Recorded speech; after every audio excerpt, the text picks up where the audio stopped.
meeting of Thursday, September 24, and I would like to start with the call to order. Over to Madam Clerk. Thank you, Mr. Chair, and good morning.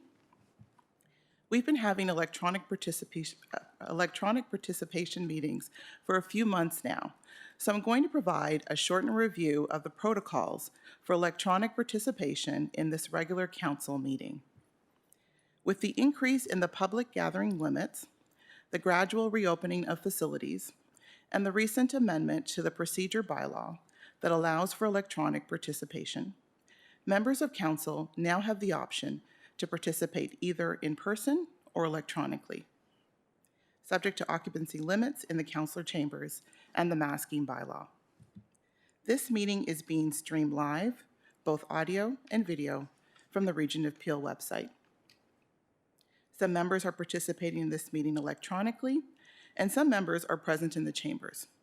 In-person attendees will be identified at roll call. If participating electronically, for an optimum meeting experience, we ask that you please take the necessary measures to avoid feedback, interference, and confusion with members speaking over one another. The recommended Webex meeting display view is active speaker and thumbnail video view, so that you will have a full view of the presentation slides and other meeting materials. If you are experiencing a poor Wi-Fi connection, please disable your video. If you drop off the meeting, please rejoin. And if you have technical difficulties, please contact your local IT department first for assistance, following the same process as you do for your local council meetings.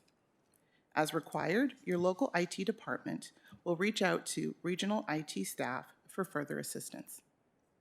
Because of the nature of this hybrid meeting, and to ensure equitable participation from members attending both in person and electronically, the request to speak system in chambers will not be used.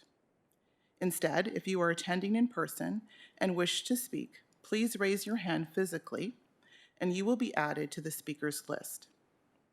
If you are participating electronically and wish to speak, please raise your hand by clicking on the hand icon located to the right of your name in the participant list. Your hand icon will turn blue when engaged. Members who connect to the meeting via the dial-in option can send an email to council@peelregion.ca and you will be added to the speakers list. Clerk staff will manage the speakers list and provide the chair with the names of members wishing to speak. If participating in chambers, when called upon, please press the speak button to unmute your microphone and proceed. When you've concluded your comment or question, please mute your microphone by pressing the speak button again. If participating electronically, when called upon, please unmute your microphone and proceed. When you've concluded your comment or question, please mute your microphone and lower your hand by pressing the blue hand icon to the right of your name in the participant list. Voting will be conducted verbally. For procedural votes that do not require a recorded vote, I will call for any objections. If you have an objection, please unmute your microphone and indicate your name and objection.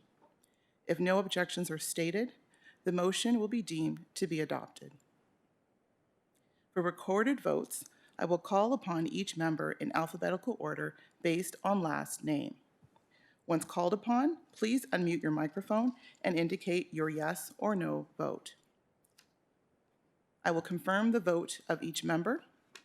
If you do not respond when called upon to vote, I will call your name a second time.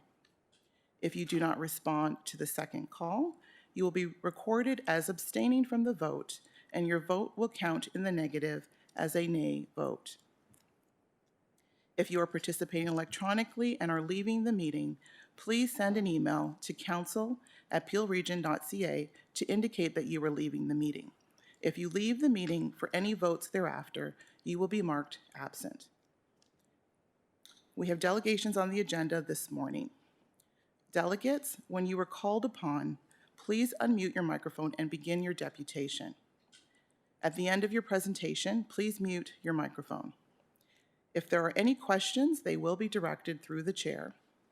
Please unmute your microphone to answer any questions and mute your microphone again once you've completed your answer. We shall now commence the meeting with roll call.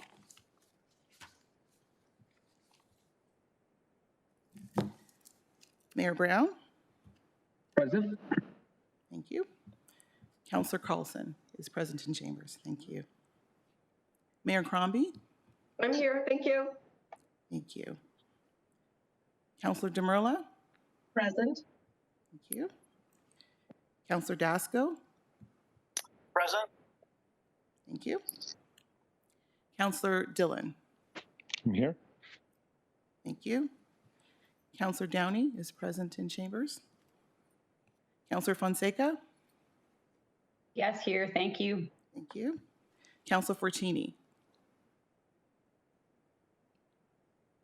Councillor Fortini? Yes, I'm here. Sorry, I'm having some difficulty. Thank you. Councillor Groves? Present. Thank you. Councillor Innes? Present. Good morning. Thank you. Councillor Kovac? I'm here. Thank you. Thank you. Councillor Mahoney? Present. Thank you. Thank you. Councillor McFadden? Good morning, everyone. Present. Thank you. Councillor Medeiros? Here. Thank you. Councillor Paleshi? Good morning, President. Thank you. Councillor Parrish is present in chambers. Councillor Raz? Present. Thank you. Councillor Sato? Here. Thank you. Councillor Santos? Good morning. Thank you. Councillor Sinclair? Present. Thank you. Councillor Starr? Present. Mayor Thompson? Morning. Present. Thank you. Councillor Vicente? I'm here. Thank you. Thank you, Mr. Chair. Thank you very much, Aretha. Aretha, now if you'll pass on the Indigenous land acknowledgement for me, please, to read. Thank you very much. We would like to begin by acknowledging that the land on which we gather and which the region of Peel operates is part of the treaty lands and territory of the Mississaugas of the Credit. For thousands of years, Indigenous people inhabited and cared for this land. In particular, we acknowledge the territory of the Anishinaabeg, Wendat, Haudenosaunee, and Ojibwe Chippewa peoples, the land that is also home to the Métis, and most recently, the territory of the Mississaugas of the Credit First Nation, who are direct descendants of the Mississaugas of the Credit. We are grateful to have this opportunity to work on this land, and by doing so, give respect to its first inhabitants. Very good. The next thing I'd like to, perhaps a little housekeeping matter. I've forgotten to mention at the last couple of council meetings, but from time to time, my friends around the table in the middle of council will send me a text saying, Chair, I have to step away, etc. I remind you all, I don't bring electronic devices to the council chamber when I chair, because I just want to focus on the meeting itself. So if you do have to send a communique, I'm not getting it, please send it through to the Peel staff appropriately under the circumstances we've told you before, so that the clerk is aware of what you need to do. So just that clarification for all my colleagues that the light's on but nobody's home if you're trying to get me in the middle of a meeting, because I'm trying to run the meeting and be respectful to that process. Okay, with that, this is a special delight for me. Remarks with regards to the United Way. I would like to take a moment to highlight the great work of the United Way Greater Toronto as they launch their annual fundraising campaign tomorrow, September 25th. The COVID-19 pandemic has brought extraordinary challenges to Peel residents and has made worse existing issues, including hunger, poverty, and homelessness. This time of crisis has also reminded us that there is a remarkable power and tremendous impact in coming together to support one another. Since April of this year, the United Way of Greater Toronto has provided funding to 155 GTA agencies so that they can provide a variety of critical supports and services to those most adversely affected by COVID-19. The funding includes United Way's own local Love Fund, as well as federal funds trusteed through UWGT. United Way is also working with a few Black-led and Black-focused collaboratives, as well as agencies servicing the Indigenous community to coordinate their programs and outcomes. Here at the Region of Peel, employees have also been working tirelessly to support the Peel community during the pandemic. And beginning September 28, staff will once again participate in our in-house annual Employee United Way campaign, which is going 100% virtual this year, and offer their personal financial donations to support Peel residents in need. I'd like to thank staff in advance for their contributions and also encourage all of you to check out the United Way website on September 25th, dubbed Show Your Local Love Day. Thank you, and here's a good luck to the United Way. And I'm wearing my leader's pin. It's one of the causes I very much believe in too, and I'm happy to support with my wife as well. Okay, declarations of conflict of interest. Are there any? Seeing none. Approval of the minutes, moved by Councillor Carlson, seconded by Councillor Parrish. The minutes of the September 10, 2020 Regional Council meeting be approved. I'm only going to ask, Madam Clerk, do you need a vote or just only those that might object? Are there any objections? Seeing none, that carries. Approval of the agenda. I have a motion that the agenda for the September 24, 2020 Regional Council meeting be approved as moved by Councillor Downey, seconded by Councillor Fortini. All those in favor, are there any objections? Mr. Chair? Yes, Mr. Chair, Councillor McFadden. I do have my hand up, sorry. I see it here. Yes, go ahead. Thank you. Could I ask for item 24.6 to be moved up on the agenda? I did send a request through to the clerk early this week to be moved up to just after lunch. I did indicate that I have to leave at 2:30, so I'd like to be here for the discussion. And Councillor McFadden, thank you for making me aware of that as well. I think that is the most appropriate way to deal with it. Let's see how we get through the morning session so we can get to the regular delegates. And then hoping things go well, it won't be an issue, but if it is, I will manage it accordingly. So thank you. Very much. Appreciate it. Okay, not at all. With that, it's been moved and seconded. Any objections? Seeing none, that carries. That brings us to our consent agenda. So following the deputants, and I'll remind you, 7.1 and 7.5 have since withdrawn. So we have the deputants noted. I go on with regards to consent.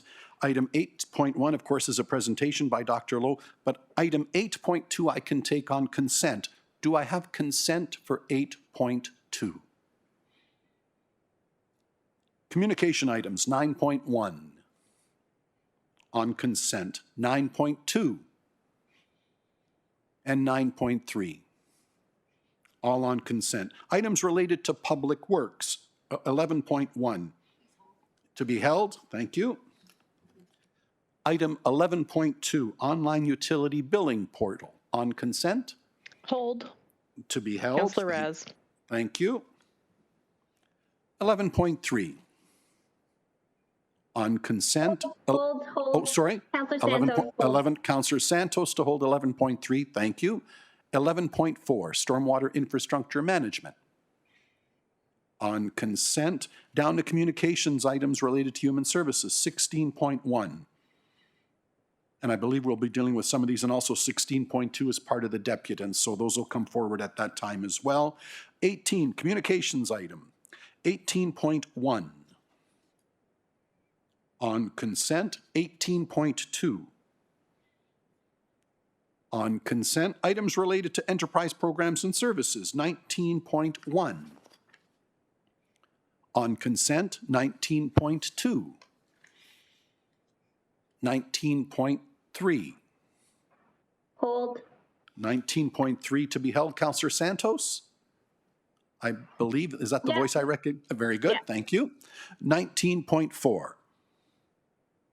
On consent. Communication item 20.1.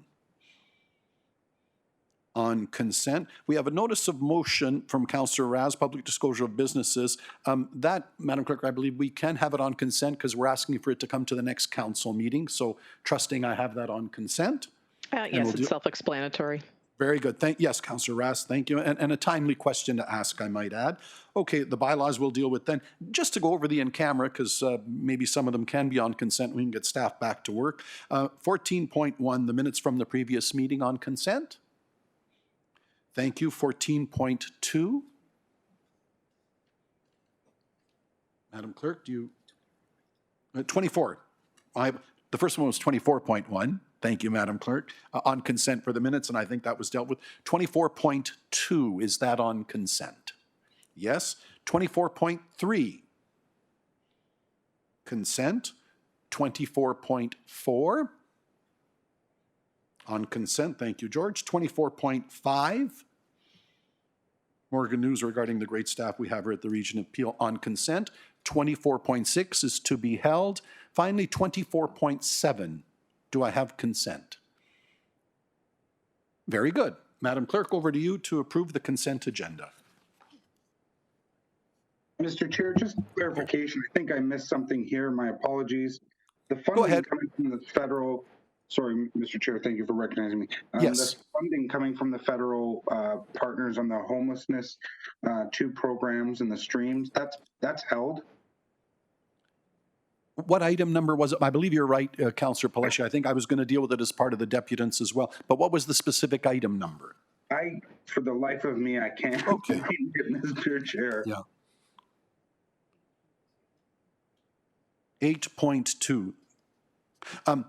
Yes, we had that on consent, but I know it will be spoken to with regards to 7.3, 7.7, 16.1, and 16.2. So, Councillor Paleshi, you're certainly open to speak to it.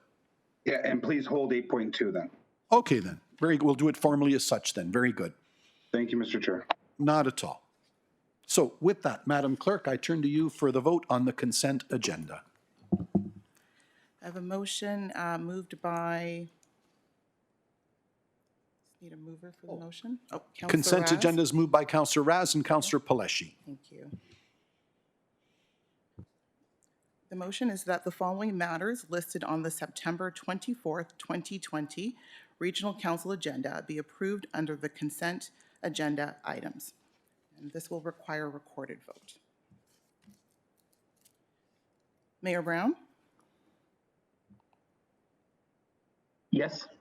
Mayor Brown in favor. Councillor Carlson? Yes. Councillor Carlson in favor. Mayor Crombie? Yes, I support. Mayor Crombie in favor. Councillor Demerla? Yes. Councillor Demerla in favor. Councillor Dasco? Yes, in favor.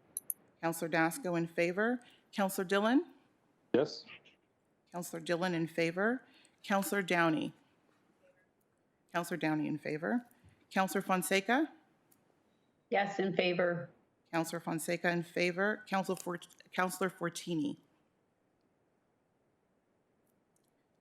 Councillor Fortini?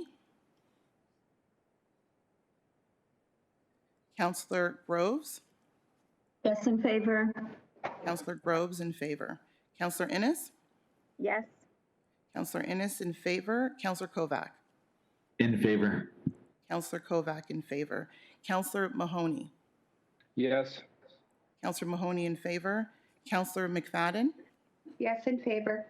Councillor McFadden in favor. Councillor Medeiros? Yes.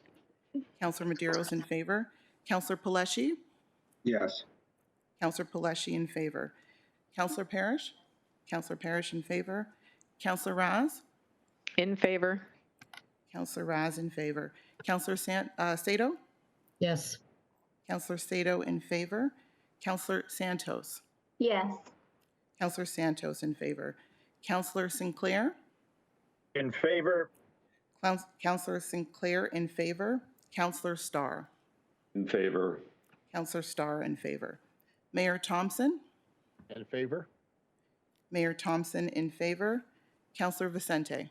Yes. Councillor Vicente in favor, and that carries. That carries, and thank you. Okay, very good. On with our agenda then. First to our delegates, item 7.2, Sharon Floyd, Executive Director, interim place, regarding an increase in gender-based violence in Peel during COVID-19 and raising awareness for the virtual steps to end violence against women walk, September 27, 2020. Sharon, welcome. Thank you so much for having me. Interim Place is an anti-violence organization providing shelter support, counseling, and advocacy for women, two-spirit, genderqueer, trans, and non-binary folks and their children experiencing violence in the region of Peel. Interim Place is also the lead agency for the Peel Committee Against Women Abuse, known to many as PCAWA. Since our doors opened in 1981, Interim Place has relied on the generosity of a caring community to support over 47,000 survivors of gender-based violence and their children. In the past year alone, Interim Place safely sheltered 155 survivors and their 104 children in our emergency shelters, responded to 1,497 crisis calls, and counseled and supported 581 survivors and children living in abusive homes to safely leave and plan for safe permanent housing. Each year, we host the Steps to End Violence Against Women Walk to honor and remember all the women who have been murdered due to gender-based violence in Peel, and to raise awareness and much-needed funds for the important work that Interim Place does in supporting women, children, and folks who have been impacted by violence in our community. Every year, when I'm asked about our goal, there are two key goals that I usually have in mind, and one is our fundraising goal. And our goal this year was smaller as this year is our first virtual walk, and we did not know what to expect. So our goal was set at 30,000 this year, and we would like to considerably exceed that, and we know that we can thanks to the generous financial support of our community. And on that note, I would like to thank Councillor Raz, Starr, Dasco, Santos, Bowman, and Williams for your contributions and participation so far in this year's walk. Another goal that I've always put into the universe is for us to host a Steps to End Violence Against Women's walk with no women's names printed on our backs. And for those of you who have attended at this event in previous years, you'll remember that each year we print the names of the women and their children who have been murdered in the past year on the backs of our walk t-shirts. This past year, it saddens me to share that there has been 7 women murdered since last year's walk, and 5 of those women were murdered in this calendar year. So Marion Wallace, 81, Mississauga, was murdered on August 18, 2020. Sangeeta Sharma, 56, from Brampton, on August the 14th, 2020. Darian Haley Henderson Bellman, 25, from Brampton, murdered on July 28, 2020. Brittany Newman, 25, from Mississauga, murdered on February the 9th, 2020. Hiral Patel, 28, Toronto resident, found murdered in Brampton on January 13th, 2020. And in 2019, Sharon G. Carr, 27, from Brampton, murdered on December 9th, 2019. And Lucy Wachowski, 58, from Brampton, murdered on September 16th, 2019. So unfortunately, this year, the goal of walking with no women or children's names on our backs will not be realized. And sad to say, this is a goal that has never been achieved. However, we at Interim Place still believe that this is possible. This year in particular, we are seeking our community support as we have seen a significant spike in demand for our services due to COVID-19. As the emergency order was declared, we were concerned about the messaging that was going out to the community, the messaging that staying home was the safest place to be when home was actually a place where some women, children, and folks are most at risk. Isolation has been a strategy used in abusive relationships for a very long time, and it has been used as a means of control and to create distance between a survivor and their friends and family. So we feared what was going to happen when isolation and social distancing was imposed out of necessity. We knew that survivors of violence would need our supports now more than ever, as we had learned about the many pathways linking pandemics to violence against women and children. Research has shown that there's an increased risk of gender-based violence during and after a pandemic. As Interim Place works from a feminist anti-racism and anti-oppression framework, we knew that the effects of COVID were going to impact members of our community differently, and we knew we had to reach out to them. We acknowledge that survivors of violence face multiple barriers based on intersections of their identity, such as their race, class, ability, sexual orientation, and gender identity, which impacts their ability to access the services and supports they require to flee violence. Numerous factors, including but not limited to social isolation, financial strain, and increased barriers to supports, have led to increased rates of gender-based violence both across the globe and here at home in Peel. With our outreach efforts in the first month of COVID, we saw a 30% increase in requests for supports from women and folks in the community, and quickly moved to an online platform to provide individual and group counseling. Our community support and outreach program had reached 60% of our usual number of clients served in the year by the end of the first quarter. Our shelter has consistently been operating at 99% shelter capacity. and we have had an increase in demand for supports across all program areas, with the exception of our crisis line, where we have seen a troubling decline, and we believe this is likely indicative of an inability for survivors to contact us by phone during COVID, and also the social isolation. As such, we recognize that a significant gap continued to be public education and awareness. And Interim Place therefore stepped up to lead discussions with partners across the region, working to end violence against women to ensure that we were addressing these gaps. And that included sending out communication in 6 different languages to let survivors know that shelters were opened and that there was help out there if they needed it during COVID.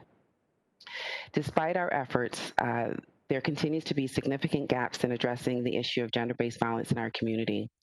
Interim Place receives annualized funding for most of its direct service supports.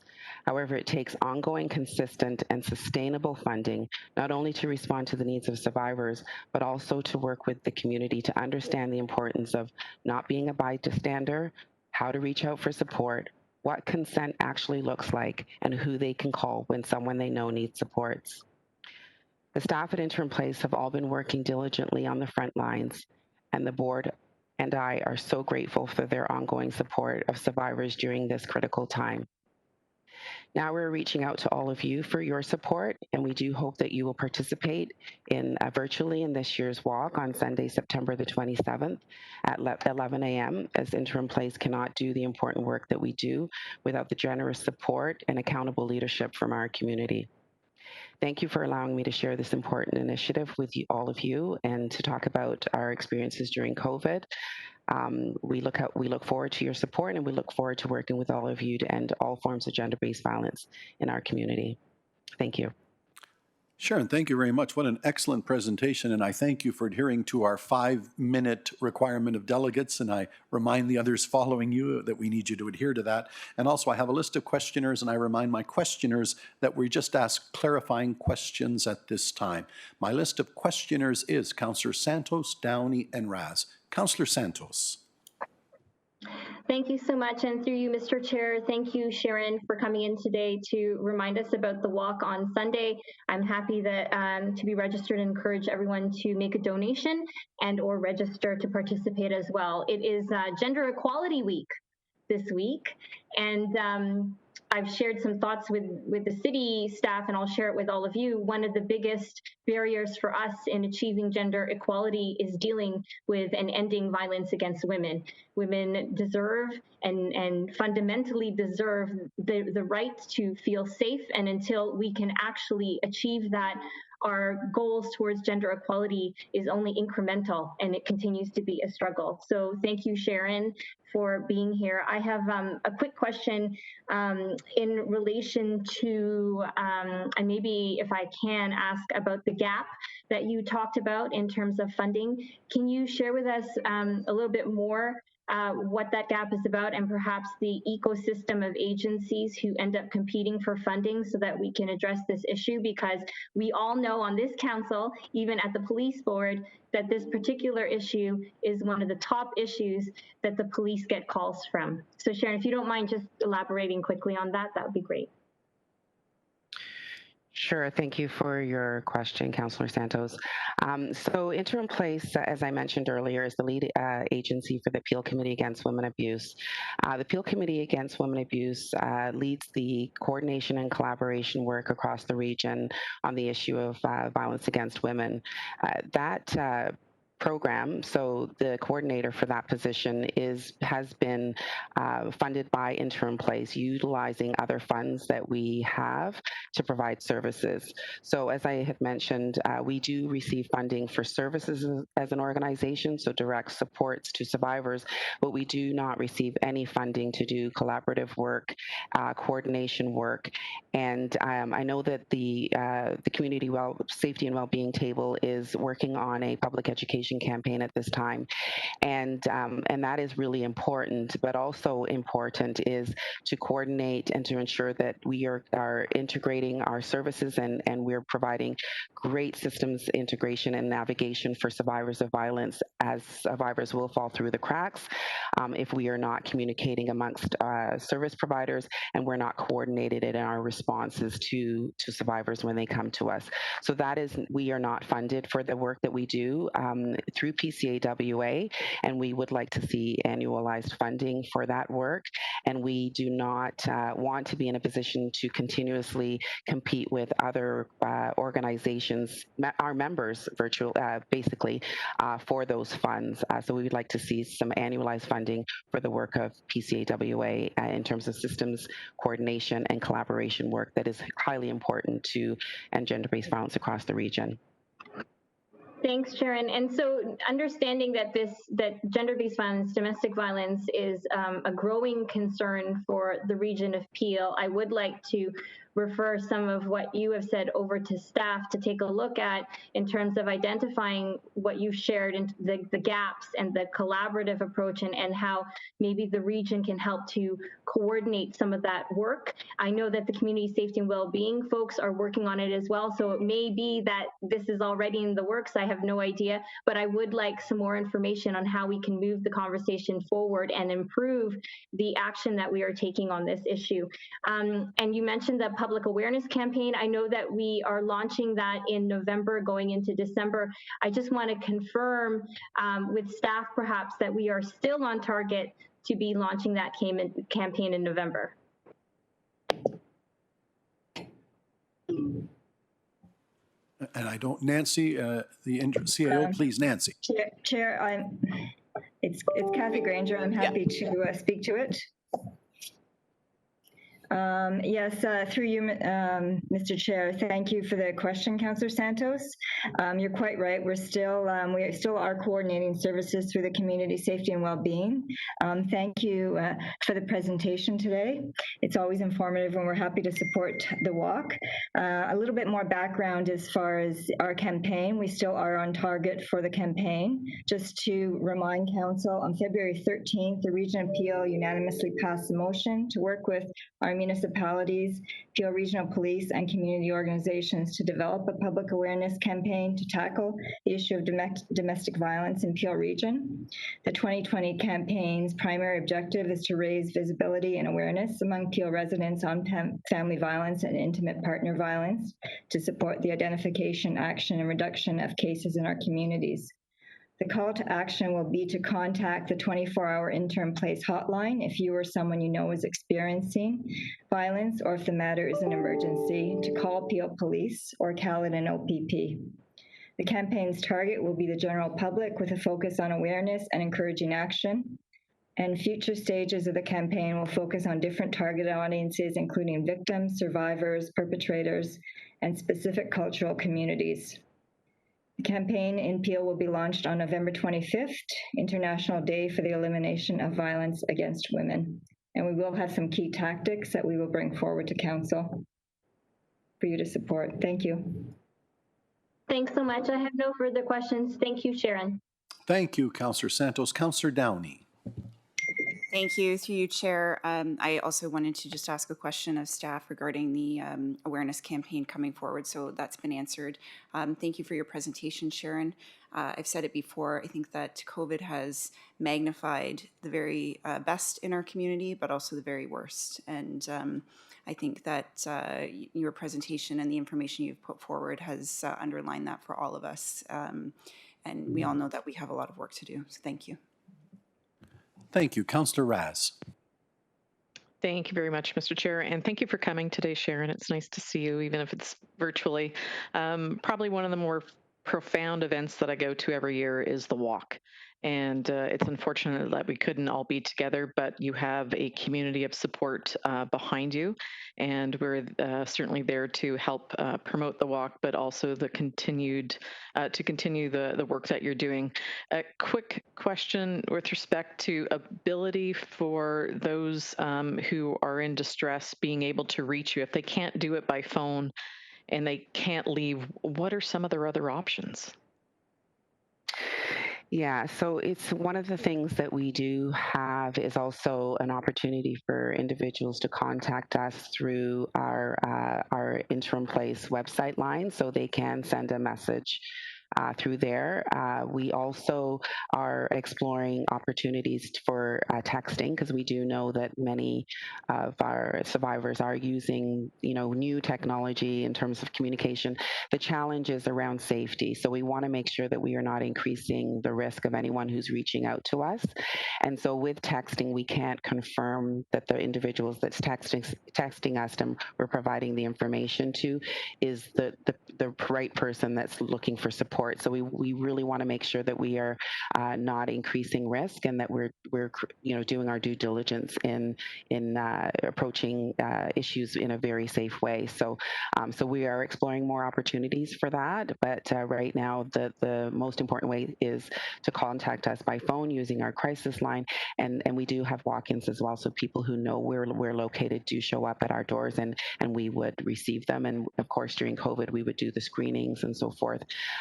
But yes, those are the two key ways to contact us at this time. Okay, thank you very much. And if you can ensure that the rest of the counselors around the table have that information, I'm sure we're happy to get that out through all of our channels that we have access to. So thank you very much, Sharon. Absolutely. Thank you, Karen. Thank you. Mayor Crombie.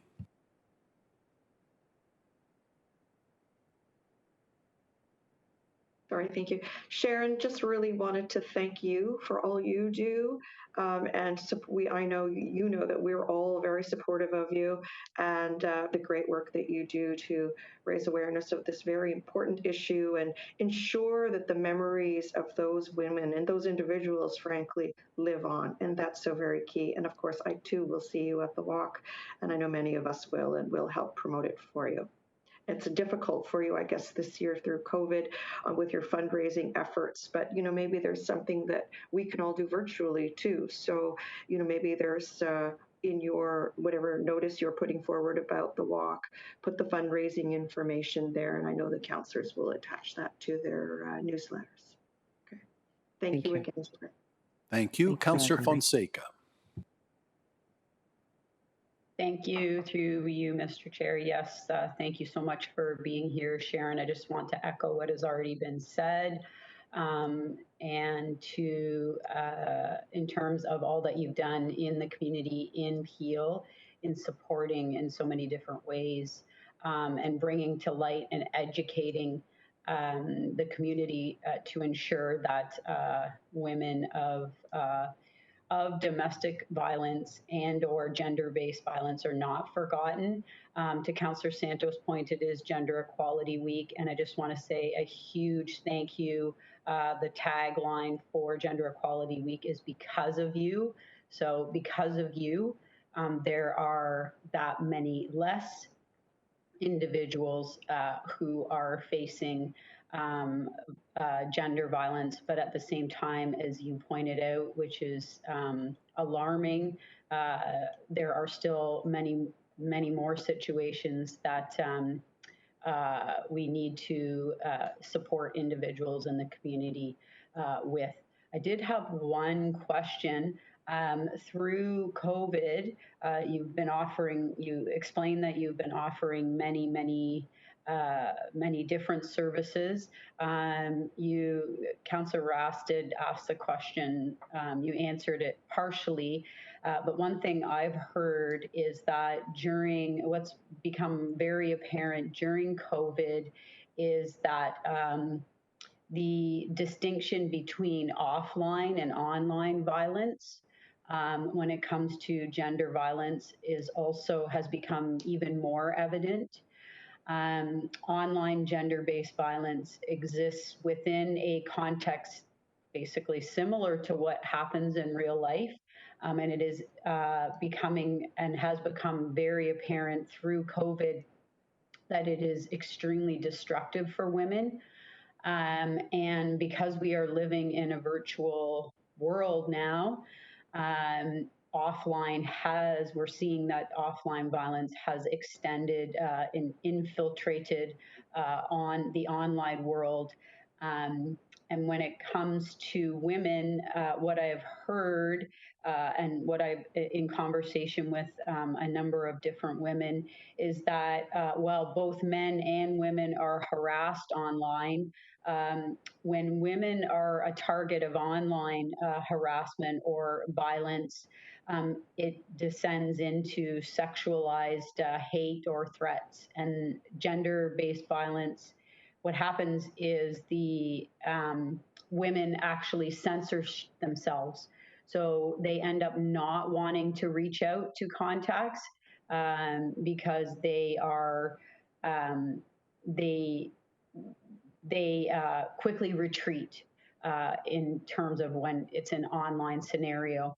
And that's really what the abusers want. So I'm just wondering if you've heard this, if this is something that, if there's a way that we can communicate out as counselors to the community, to those that are also to those organizations throughout the community, or to those women that have experienced this, is the best way to get in contact with you through what you your answer to Councillor Ross in terms of accessing Interim Place either via email or online. It's just something that I was actually on an AGM last night, and this very issue came up with regards to women and gender-based violence. Mm-hmm. Thank you for your question, Councillor. I think that this is part of what I was speaking about in terms of the public education work and the community collaboration and coordination work. Interim Places has done quite a bit through our online platforms, Twitter, LinkedIn, Instagram, and a lot of our communication goes out that way, and individuals are communicating with us virtually at this time. And we are seeing exactly what you have spoken of. And what we've been really trying to be clear about is that silence is violence. When we stand by and witness these types of acts of online shaming, blaming, and hateful speech, and misogyny, we are condoning that behavior. So there's actions that we each can take in terms of shutting those types of messaging down off of those platforms, and we need to get better at doing that, but also better at creating dialogue, because often individuals move on to the next person, and then it continues. So there are strategies that we do need to work on in order to change the narrative and change the types of conversations and the things that we will and will not condone on online platforms.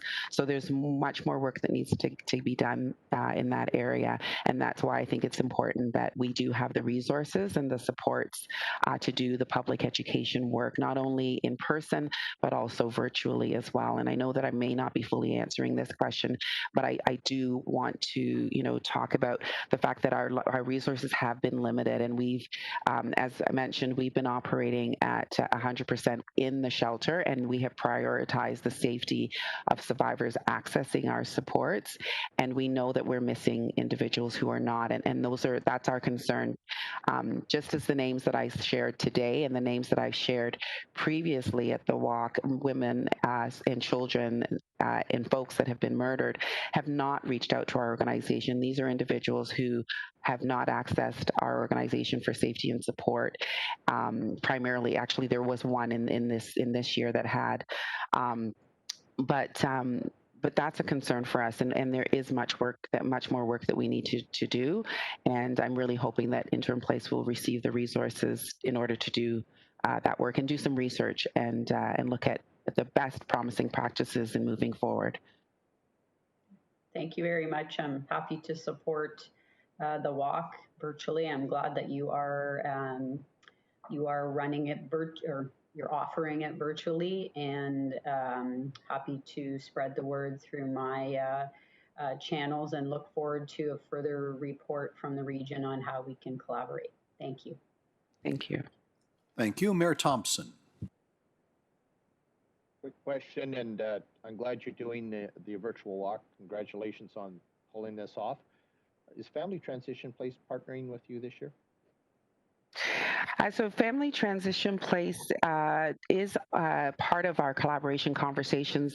However, they have their own committee for coordination, so they will not be participating and haven't signed up for this year's walk. But I know they do have their own initiatives. They're great partners of Interim Place, and we have worked together many times over the years. Nora, the executive director there, and I converse quite frequently, and they do have their own initiatives that they're working on, and not for this year's walk, however.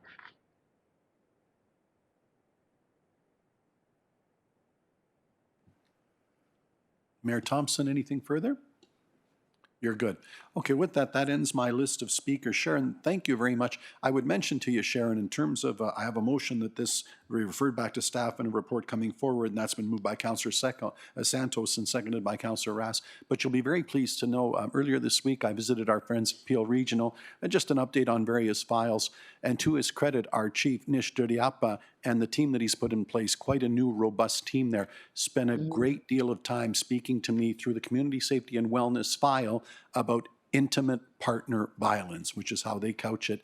And boy, it's high on their radar as well. And you'll be hearing much more about that as we roll out the Community Safety and Wellness program as that comes to fruition in the months to come. So Sharon, thank you very, very much for this. As I say, I have a motion of receipt and referral from Councillor Santos and Councillor Rass. All those in favor?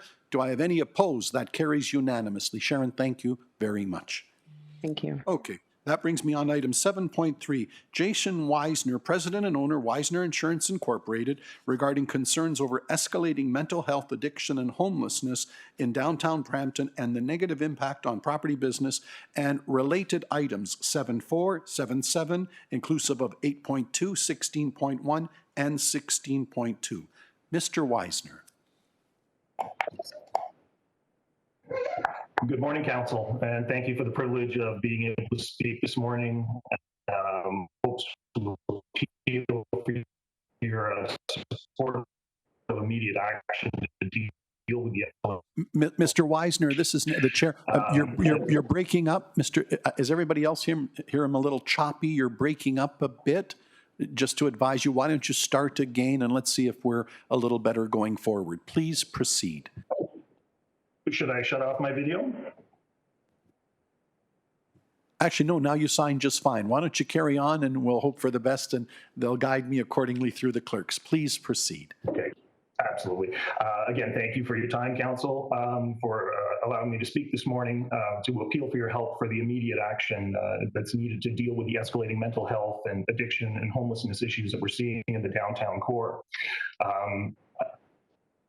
I'm the owner of the property located at 140 Main Street North in Brampton, the corner of Main Street and Church. I purchased this property in 2010 and undertook significant renovations at great cost in an effort to revitalize this beautiful 170-year-old building, which is a prominent structure in the city's core.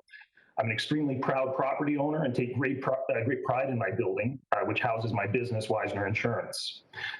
Well, I've always been aware that the city has had issues with homelessness and addiction, as most urban centers do. Over the past 3 years, I've seen an extreme jump in the number of homelessness and the intensity of these issues. And without a doubt, 2020, given the pandemic, has been the worst year yet. I can only make the assumption, though, that this is the result of the numerous social services located in the immediate vicinity that cater to this segment of society. My property is constantly being used by the homeless to congregate on at various times. This is not limited to just after hours. We've seen open acts of prostitution, blatant drug use, vandalism.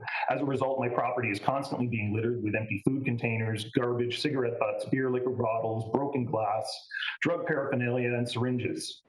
These individuals freely urinate, defecate in my parking lots, pass out on the stairs leading to our entrances.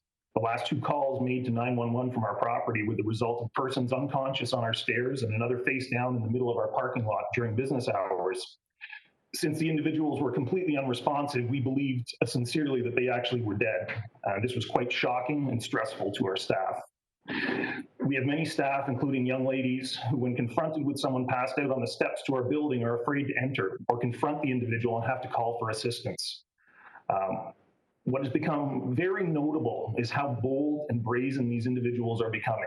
They have no problem openly injecting and smoking drugs during business hours, and many will not move when asked, just responding with profanity and threats. Up until now, I've been trying to deal with all these issues by myself, but with the occasional assistance from our hardworking Peel Regional Police Force, but this is becoming overwhelming. In speaking with one of the police officers who work in my area, he mentioned that one of the offenders has been arrested 27 times since the beginning of July. He said that as soon as the offender is arrested, he's released and right back into our area, sometimes before the officer can complete the paperwork. Now, I do understand, and I'm empathetic, that these services have to be located somewhere, but I think there's just too much of it focused in our area. We have a beautiful historic downtown core, but this is counterproductive to the hard work and efforts put forth by our BIA and local business owners. I think it's unfair to expect that surrounding property owners and business owners bear the cost of dealing with the aforementioned issues without assistance.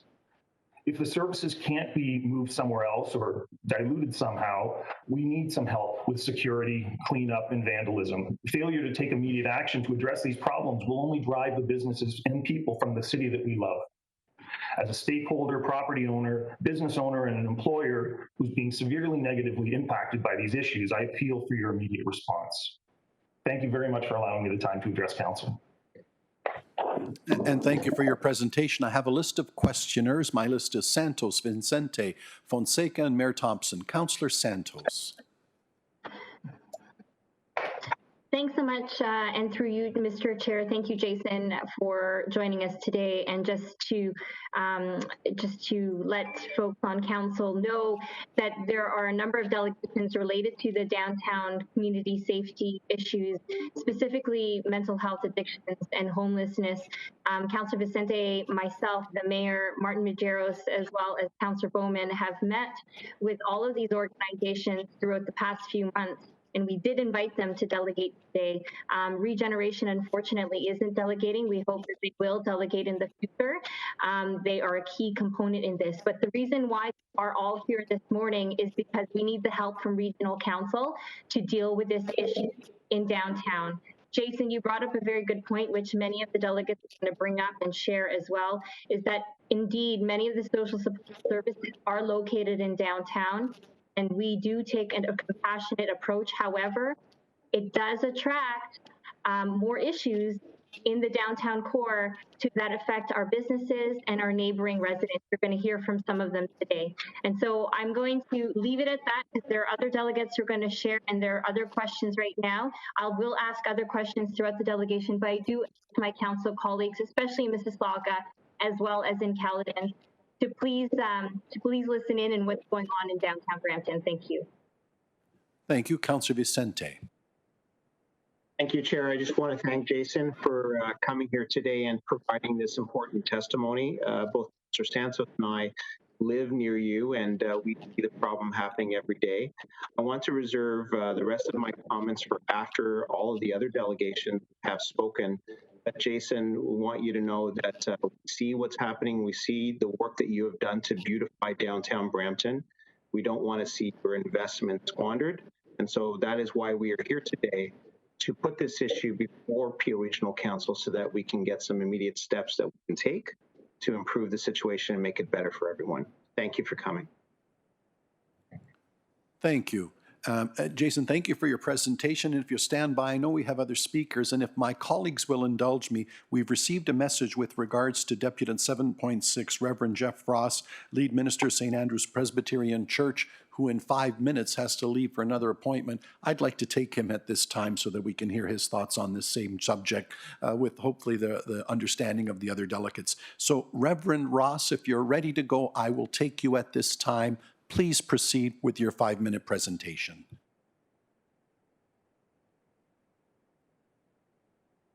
Good morning, everybody. Can you hear me? Yes, we can. Thank you. Please proceed. Thank you. I want to first thank Mr. Weisner for his comments. We are neighbors. We're a block apart.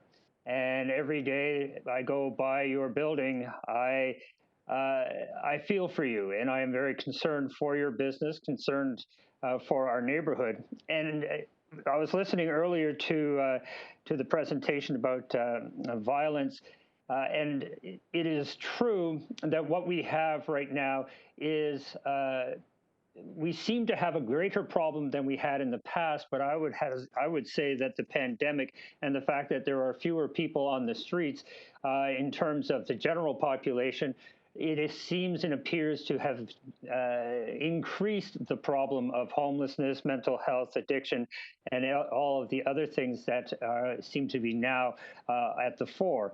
The brazenness that Mr. Weisner speaks to is very clear and evident for us at St. Andrew's Presbyterian Church, which is on Church and Union Street, 1 block east of Main Street. And I myself have had to stop prostitutes having sex acts on our property up against the glass doors. I have had to threaten Johns with telephone calls, pimps with telephone calls to the police. We have addicts shooting up. There are people who are now basically encamping. And the problem is not that it is worse, it is just now so much more out in the open because there's less camouflage of everything else going on. We have a deep and abiding concern for this part of our community. We have been serving the downtown community for 173 years, but also we've been doing a food bank for the last 20, and we serve about 175 clients a week. And we take great care and concern for our clients, but also for our community. And what we have seen is certainly throughout the pandemic has been a vast increase in just the openness of this problem. It leads to a question around mental health and the services that we have in downtown, but it also speaks to what I would say is a civic blindness to the fact that, well, we shut down a whole block of tenement houses where people had been living, and now they're now on the street, in the fields, in the ravines, camping in the woods that we have on our pathways. We now have a problem which is now more in the open because they have nowhere else to go. Our concern at St. Andrews is not a NIMBY kind of concern, but we are one that is trying to seek a better way for us holistically as a community to have better mental health, better health services. I don't know, I don't want to get into the whole issue around addictions, but those issues need to be served and served openly and without shame in terms of what is happening. This is not simply a police problem. It certainly is not a problem for a private security service that now basically turns a blind eye because they cannot even deal with it. Downtown needs the regional council help in terms of mental health facilities, in terms of the various other things that we need.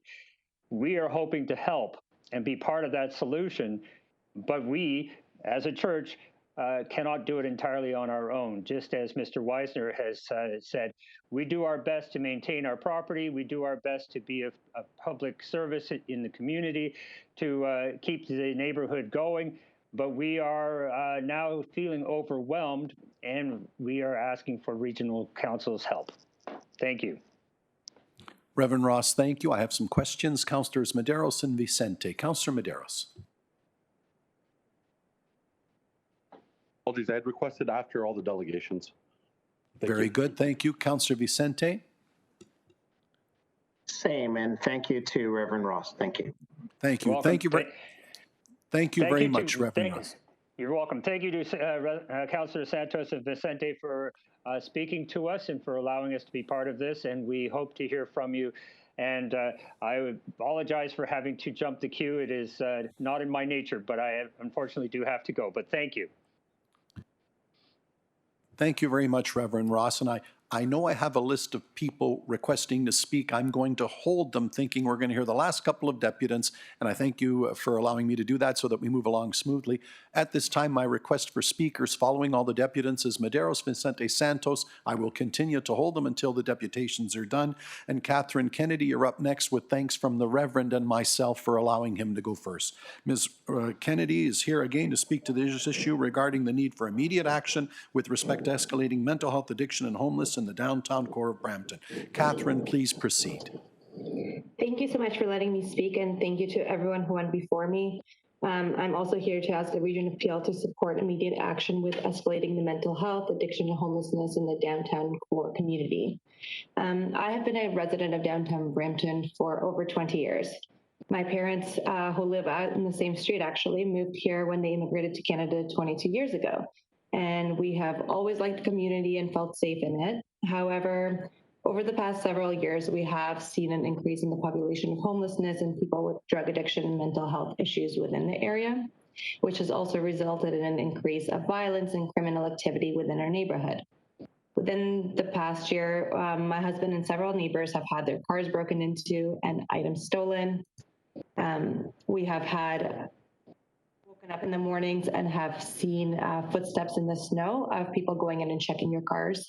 I understand that this happens in most large cities. However, it is still a little unnerving, and especially since it started happening more frequently, it is very alarming to us. This summer, this actually escalated to my parents having 2 break-and-enters within 5 days. The first time, the 2 individuals stole a bike, tools, and equipment from my father, and when he came back a second time, it resulted in a physical altercation in which my father had to seek medical treatment. Both of these cases were reported, and police came in both instances. They were able to identify the one man from his prison release papers, which he was released from 2 days before. However, when he was brought in, no charges were laid, and he was able to walk free days later with no consequences and was not required to pay any of the bail necessary. He was actually back at the Grace United Church a couple of days later, and we saw him when we drove by. Even the officers who were amazing when they came, they have been able to identify a lot of these people, and they often know these people by name. And the officer on the scene acknowledged the fact that the residents of the community should not have to worry for their safety on their own properties. Due to the high number of mental health and addiction services, halfway houses, youth homes, and correctional facilities all within one vicinity of the downtown Brampton core, we have seen an increase in people coming from other areas to participate in these programs. However, it has, because of this, also grown the mental health, addiction, and homelessness significantly. And there's a huge need for these services and the role it plays within the community, and we're very aware of this. However, we are asking for immediate action with escalating the mental health, addiction, and homelessness in the downtown core community from the Region of Peel, and for your support. Thank you so much for your time, and I appreciate Councillor Santos and Tim in speaking with us and letting us come to this and be a part of this as well. Catherine, thank you very much for your presentation. I'll ask you to stand by to hear the rest of the presentation and then the questions that may also be asked of you, which brings me to my final deputant on the subject, 7.7, Susie Godfrey, Executive Director, and Rick Evans, Director, Downtown Brampton BIA. Susie and Rick, you're up, please. Okay, thank you. Good morning. My name is Susie Godfrey, and I'm the Executive Director for the Downtown Brampton BIA. I'm here with Rick Evans, who is a board member, to delegate, like everybody else this morning, on community safety and to formally address the request to have more support from the region to curtail the mounting safety issues developing in our downtown. This delegation follows a letter that was just recently submitted to City Council, as well as raised with our Citizens and Safety Advisory Committee last week. The BIA represents over 300 businesses, 140 landlords, and works with a number of stakeholders involved in the overall safety for Brampton. On behalf of the BIA, I want to acknowledge the support from our local City Council, staff, Peel Regional Police, who have all been very responsive to the business concerns. I'd also like to especially thank our downtown Brampton councillors, Councillor Bowman, Councillor Medeiros, Councillor Santos, and Councillor Vicente, as well as Mayor Patrick Brown, for all of your undivided support. A safe downtown is the most critical element to the vibrancy and soul of every city. Safety, therefore, is a key priority at the Brampton BIA in both the private and public realms. You all have a copy of the most recent letter that we submitted to Council, highlighting similar concerns that you're hearing today about the escalating safety issues we are faced with. To be frank, these issues are beyond the BIA's capacity to manage, even with our current support from the police and city security. We are here as we recognize the root causes of these issues lie in the complexities of mental health, addiction, and homelessness. As a BIA, we do not have the tools to address these problems, but it is our members, our businesses who are front and center suffering the unintended community consequences of these complex social issues. Within our government services, it is you, the region, that has the expertise to help with these issues. We are here asking for acknowledgement of this disproportionate burden on our downtown core from a business perspective, as well as from the residents that you're hearing, that you just heard from Catherine. And we're asking Council to apply the regional resources required to resolve this urban big city issue. What we know is the #1 factor for a vibrant downtown is safety. We also know residents need to feel safe and secure visiting their downtown. To prosper, businesses need an inviting environment that allows them the opportunity to succeed. Employees need to feel safe coming to their place of work. Customers need to feel at ease in their downtown experience. We also know, sadly, more and more people are facing homelessness and mental health issues. COVID-19 has exposed these social and economic inequalities. What we have heard and seen include that there is an increase in illicit drug use, public injections, prostitution, theft, trespassing. Loitering has become an intimidation tactic in the downtown, and barriers to entry for business, all of which are counterproductive in the great efforts that we are working on to revitalize our downtown core. This is not just a safety and security issue. This is a business vitality issue and a public spaces activity issue. Brampton's downtown community does not have the tools to address these issues. Bottom line, people do not feel safe in some of the downtown areas. What we need is some support from the region. We have been speaking to many of our downtown colleagues on different programs that they're offering, and one in particular I'd like to highlight is the Welcoming Streets initiative that Oshawa, London, Guelph, and the Toronto Young BIA have in their downtowns. And at this point, I'd like to hand this over to Rick Evans to finish our delegation. Thank you. Yes, welcome, Rick. Thank you, and thank you all for hearing us out. Our Brampton councillors know the compassion that I have for our downtown. I've been volunteering in a safety capacity at different organizations, probably since 1998, and I have been downtown operating a business since 1983. So I'm here to emphasize, first and foremost, that these times are changing. The escalation of safety issues is unprecedented in the time that I've been there. And I am a little bit of a dinosaur. I've been there a long time. The escalation in safety issues is such that the very character of our streets are changing. Our environment is going through a dramatic change as a result of the issues that are the result of mental illness, addiction, and homelessness. The so-called nuisance activities of trespassing and loitering are actually becoming barriers to operating a business. Whether, as Jason pointed out, the intimidation of a person even trying to enter a building as an employee, let alone a client coming into your offices. They are being frightened through the intimidation factors of the crowds of individuals who are obviously of need. They are vulnerable, but we have become the unintended victims of those victims. COVID has certainly magnified these issues. The congregation of seemingly homeless individuals is now our new Main Street. Pimps, prostitution, and drug dealing are our new laneway activities. They are new, they are elevated in their intensity. What we need is urgent attention. I commend the efforts of Ms. Baird in trying to develop a 10-year housing program for affordable housing in Peel.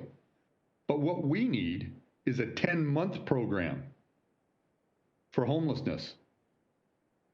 That's what we need, and we need it to start now. We've already delayed this process. We have had Ms. Baird and her staff in several times, and I realize the complexity of the issues. But we don't seem to have a formidable plan or strategy to attack what is a concentration of illicit activities developed from homelessness and addiction and concentrated through a matter of a few blocks.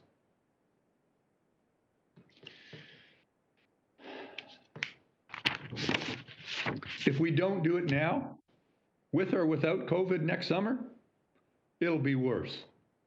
There may be a seasonality to the visibility of the issue, but there is no seasonality to the actual problem. I commend that we have a mobile unit dealing with mental illness crises. What we need are embedded staff members on a continuous basis being able to provide preventative action. We don't seem to have that. I could ramble on, but I think my point is made. What we do is beg of those counselors from Mississauga, from Caledon, who don't have the opportunity to have listened to me several times before on this same subject. We have the foundation of a very vibrant and unique downtown. I don't want that uniqueness to be characterized by homelessness and safety issues. I would rather have it characterized by the cultural hub we could be with the assets that we have downtown, by the professional and retail hub we should be, with a Main Street Four Corners heritage. But we seem to be burying it in social problems. So again, I plead for your assistance to allocate the resources that are necessary to solve the issues we have downtown. And again, thank you. Mr. Evans and Ms. Godfrey, thank you very much. Thanks to all the speakers. I now go to my list of councillors and mayors that wish to speak. My list is Medeiros, Vicente, Santos Parish. Councillor Medeiros. Yes, thank you very much, Chair. And thank you for all the delegations. Just to, I guess, inform also my regional colleagues as well, is that the City of Brampton, as of, I believe sometime last year, I did move a motion with support of my colleagues, Councillor Santos, Vicente, Councillor Bowman, and with the mayor. And it was a 4 or 5 bullet type of motion where we identified, increased policing, increased service from the City of Brampton in terms of security. So we're doing what we can do at the city. And I do know, thanks to the advocacy of Mayor Patrick Brown, in terms of getting a downtown police station. And I know that there are that we do have, I believe Captain McKenna, I think he's on the call, that will speak to, I guess, that aspect.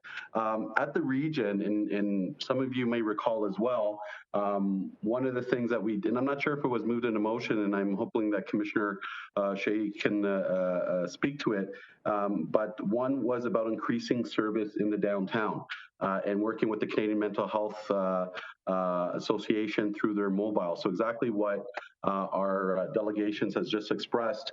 We, as of last year, and we talked about increasing service in the downtown, and I believe that's already taking place. But again, with COVID, et cetera, it just seems now there's a tsunami of these issues that are happening. But I guess my question would be to the Commissioner first, in terms of the maturity or the decisions that we made last year, has our decisions in terms of the impact, in terms of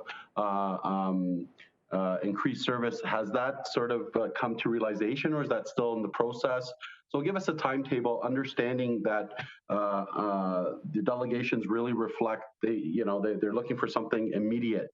And this has been in the works, a lot of what we're discussing already. So if you can just update a little bit on what we've been doing in the downtown already and the type of service that we're trying to provide. Councillor Medeiros, thank you. I did want to turn it over to our staff to speak to some of the great questions the delegates have asked, to speak to what we've been doing until this point on all of the files that they've brought up. So I will turn it over to staff and they will perk up accordingly. Thank you, and through the chair, and I welcome the opportunity to give an overview on some of the actions that we have been taking. I also want to thank the delegates today for sharing their concerns with Regional Council. Peel, like many other places in Canada and around the world, is experiencing the complex human concern that is homelessness. We know that Peel takes a compassionate approach to this issue, and our shelters are open to everyone in need. We don't turn anyone away. Despite this, some of our most vulnerable residents continue to remain on the streets. This reality speaks to the complexity of homelessness and the multiple layers of support and service needed to rise to this community challenge. Every year, the region of Peel helps more than 20,000 people get and keep housing. To build on this work, we are continuing to implement the 10-year Peel Housing and Homelessness Plan, which was mentioned and which was approved by Council in April of 2018. However, in the past year, with Council support, we have taken short-term actions in several areas. This includes reallocating $2.5 million to homelessness to increase service levels for street outreach and the shelter system, as Councillor Medeiros alluded to. The new service levels for street outreach include 24/7 for the street helpline and 2 mobile vans in the community 12 hours per day.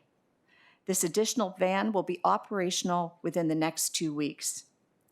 Expanding this program, which brings service to people right where they are, is one of our most effective tools for encouraging homeless people to use our services and get them on a path towards stable housing.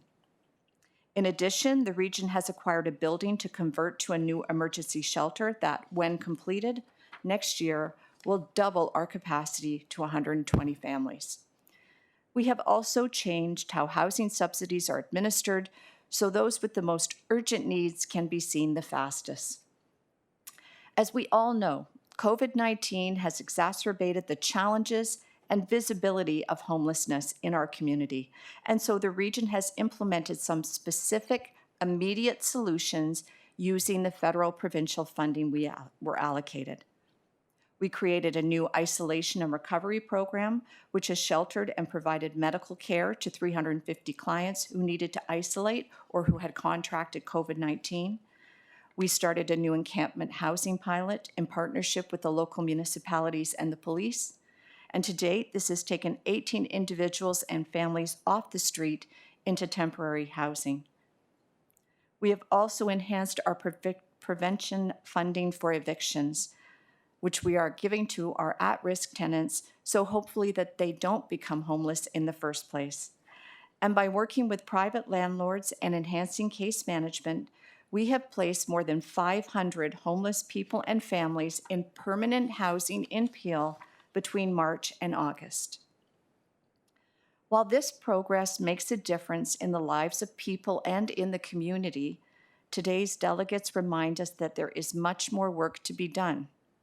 We've also heard the growing concerns expressed by Regional Council, residents, our clients, our direct delivery staff, and our partners. In response, we will make it simpler for homeless people to access the services that can help them. Those who want to come off the street will be able to do so faster and with fewer barriers. This improved process will be rolled out with our partners across the region within the next 2 weeks.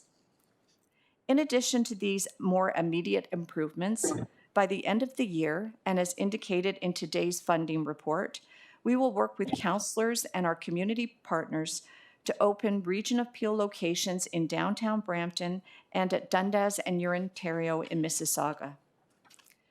These locations will provide a space for the homeless to drop in and stay warm, with the ability to access services that may help them take that first step towards being permanently housed. Before I hand the floor over to my colleague, Kathy Granger, I need to end by emphasizing that eliminating homelessness requires a comprehensive response. Helping the chronically homeless to find permanent housing and then supporting them to stay housed requires access to services that the Region of Peel does not provide, such as the direct delivery of mental health or addiction supports, services that simply don't exist today at the level required in Peel.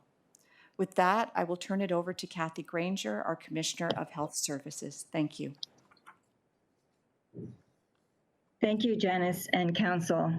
Through you, Chair, I'd also like to take a moment to thank the delegates for highlighting this ongoing challenge we face in Peel.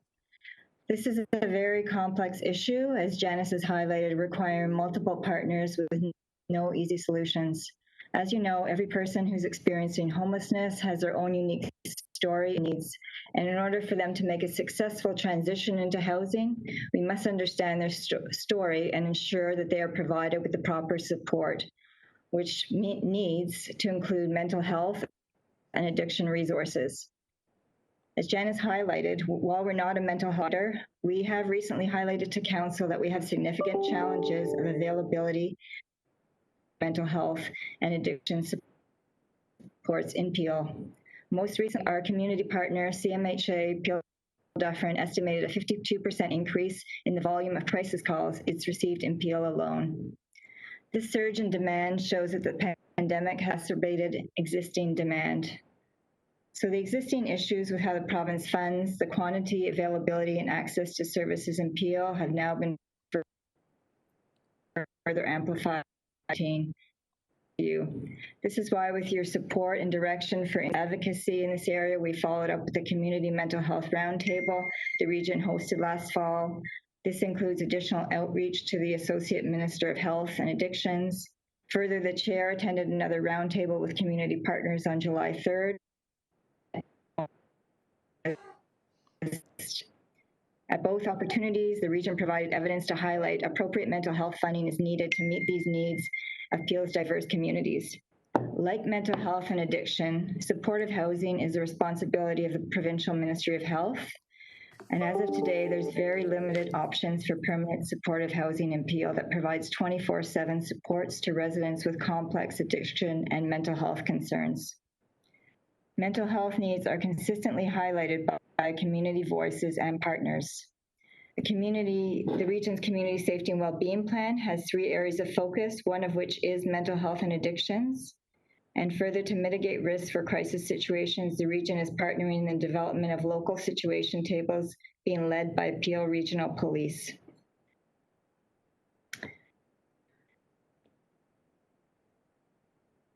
Are pointing to the need for increased support from the province. We are committed to playing a leadership role in addressing this community need. It's important to understand that the existing demands with the added impact of pandemic are beyond the scope and resources of us just alone, so we'll have to work with our partners. Regional staff will continue to work with our healthcare and community partners to find solutions and funding for these complex issues. Securing and funding from other organizations and level of government take time, but we are committed to partnering to ensure a home for all in Peel and for our community to feel safe. In closing, I want to thank the delegates again for sharing their concerns. Thank you. Thank you. Councillor Medeiros, you still have the floor. Yeah, and just lastly, I think I'll open it up because I do know that my colleagues also want to raise some issues or ask some questions. But the complexity of the issue in the downtown, as you know, from my experience since I've been elected there, notwithstanding, you know, we have some of the services that are attracting people to the downtown, notwithstanding that we have to do a better job, you know, from the city's perspective. And I know that our CAO has been in contact with the BIA and really provided you know, some real fulsome, you know, measurable goals and opportunities that the city will have to do our part and work closely with Peel Police, who I know they're going to be doubling their presence in the downtown, et cetera, et cetera. But, you know, one of the frustrating things that I face a lot of times too is on one end that you have, you know, really compassionate, responsible business owners, and then you will have, unfortunately, you know, some other landlords who ultimately undermine a lot of the good work that happens in the downtown. And I guess what I'm trying to say with that comment is, essentially, you know, the onus isn't with, there's no magic bullet. And if there was, we wouldn't see this issue in any major urban city across the world. And that's just part of it and how we deal with it. And it's a continuous reminder that we have to continuously improve. And certainly COVID brings unique circumstances. I do feel that there are businesses who are struggling and dealing with this issue, but there are other businesses, unfortunately, that undermine maybe some of the, and I don't want to talk about slum landlords or some landlords who sort of put up those who do have addictions and sort of know that there's criminal activity, but they don't do their civic duty and also reporting that. So there really has to be that communication, and I think over the next 6 to 8 months, as things sort of get developed and mature, and more investments start realizing its goal and its purpose, that we'll have a different state and hopefully more improvement. But I do appreciate all the work that staff are doing. We and also staff at the City of Brampton, and certainly my colleagues and members of council who have shown great leadership and passion on this issue. So I'll turn it over to them, and I do understand that this is a difficult process, and the delegations are really expressing their frustration, and I know businesses are suffering.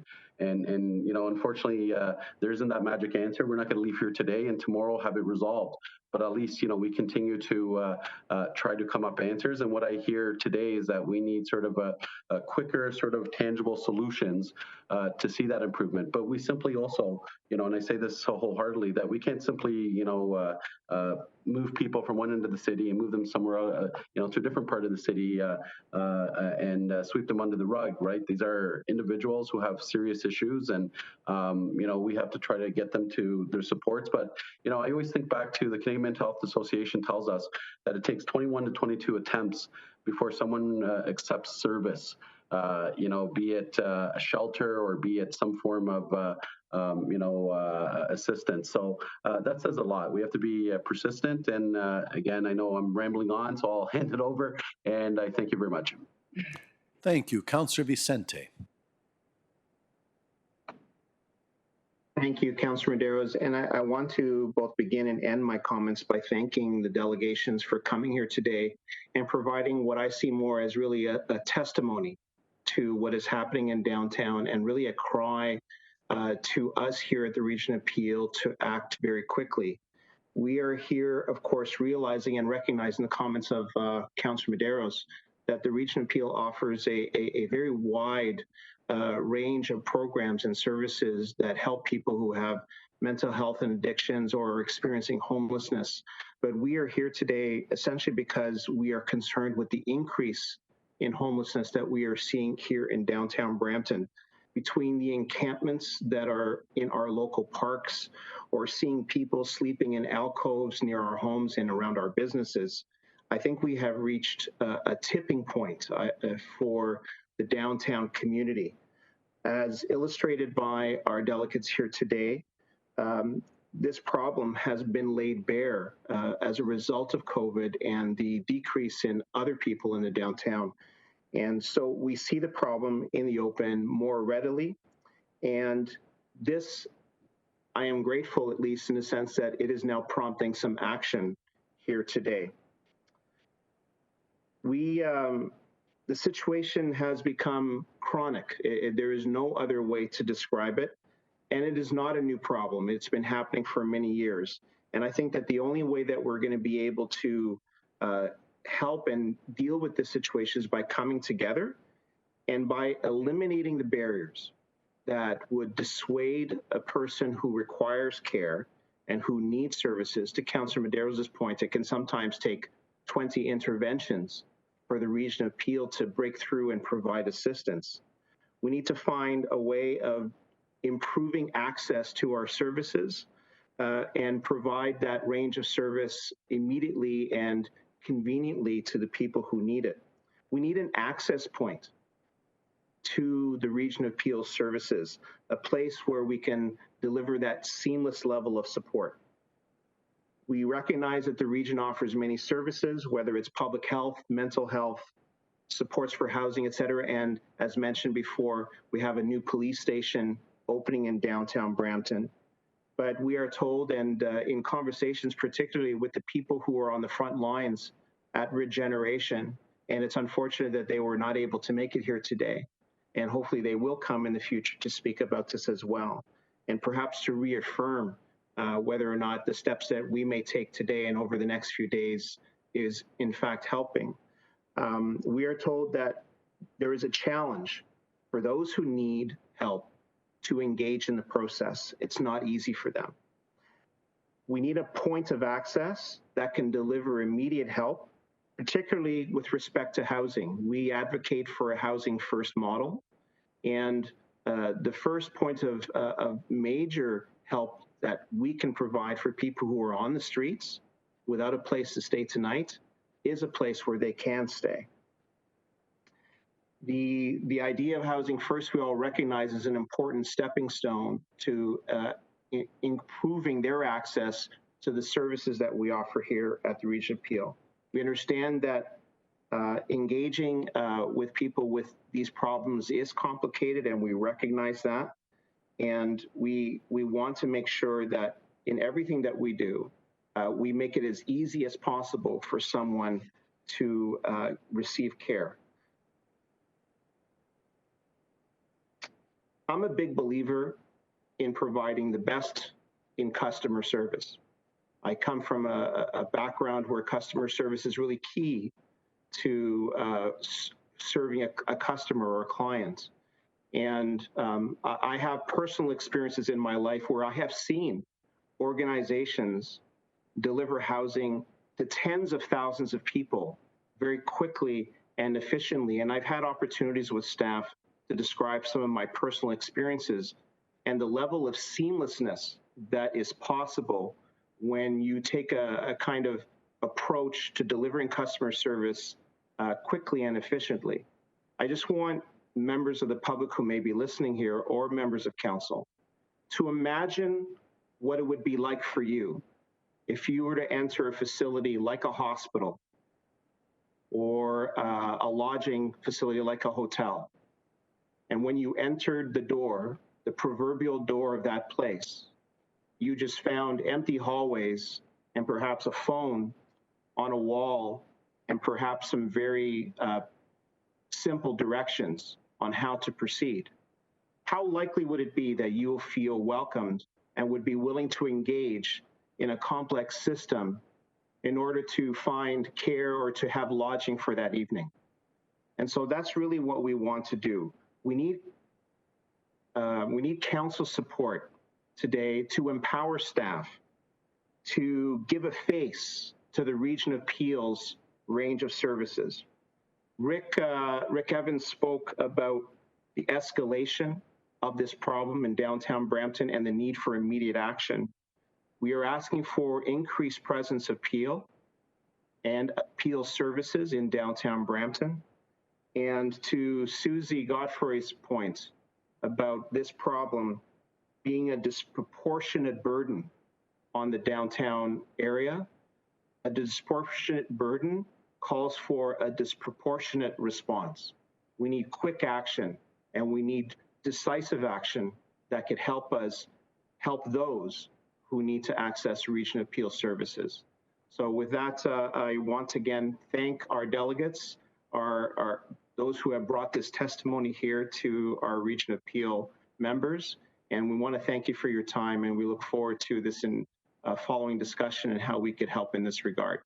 Thank you very much. Thank you, Councillor Santos.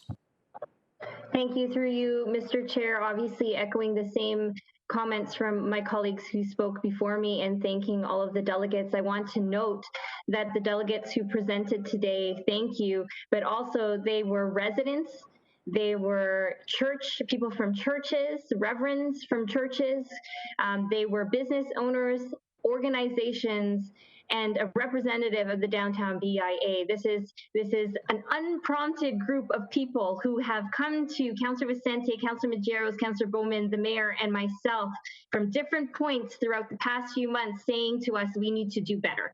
And we need to do better. I understand that the region through COVID-19 has been funding a lot of the agencies and groups and organizations, but we need to do better, to Councillor Vicente's point, in terms of making it easier so that when somebody with mental health addictions, homelessness issues reaches out to Regeneration and or the region, they are not tossed around like a hot potato, and that it is easy for them to get out of their situation, because if we don't make it easy for them, they will give up and they will return to where they were. And that's kind of what we're seeing right now. I do want to give a special shout out to Superintendent Sean Gormley, as well as Don Orr, who have been amazing from Peel Regional Police in participating in a lot of these meetings with many of the stakeholders over the past few months.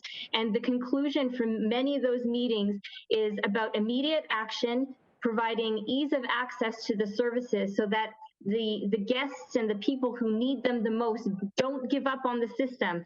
And also the other piece which we've spoken to with staff is that we need to increase the level of outreach on the streets, on the ground in the city of Brampton, so that we can develop that level of trust and relationship to guide them to the services that they need. So again, I just want to highlight the importance of this, and I invite all of my Mississauga, Caledon, and all of the staff, Chair, you as well, come walk with Councillor Vicente and I on Church and Main Street at night and see what the escalating issue is in downtown Brampton. Thanks, everyone. Thank you. Councillor Parrish. Well, yes, Brampton isn't the only place with problems like this. I've been fighting for 6 years in Malton. There's an area behind a large mall called the Greenway. It winds its way all the way through Malton. And people have been beaten to death back there. And what the city did was they went in and cleared all the underbrush, and they cut the trees up to 7 feet so that that wasn't an easy place to hide. One of the things we discovered there was that a lot of those people weren't homeless at all. They lived in basement apartments, and they gathered there during the day and in the evening to socialize, take drugs, drink, do whatever they wanted to do. And when the Peel Regional Outreach teams go in there, they scatter. And the outreach teams are good. They do go into Malton frequently. And the police have outreach teams that are plainclothes, and they do a good job too. And it's eased up slightly since my community police station opened again, which is about 30 feet from the Greenway in a mall. My problem with all this is I don't think it's police, and I don't think it's regional. I think it's provincial.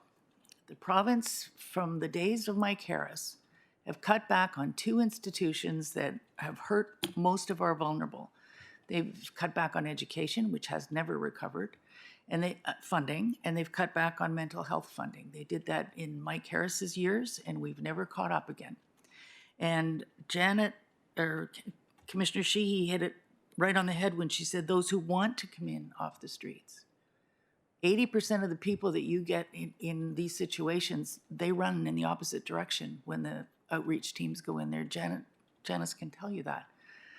The other problem we've got is outlying regions that are growing quickly, like Brampton and Mississauga and York region. Our funding from the province is not keeping up with the population growth. It's always 5 or 6 years behind. We used to do fair share for Peel. And I think we don't do it anymore because we just got fed up being told no. And we are so far behind proportionate to more established parts of Ontario. It's really criminal.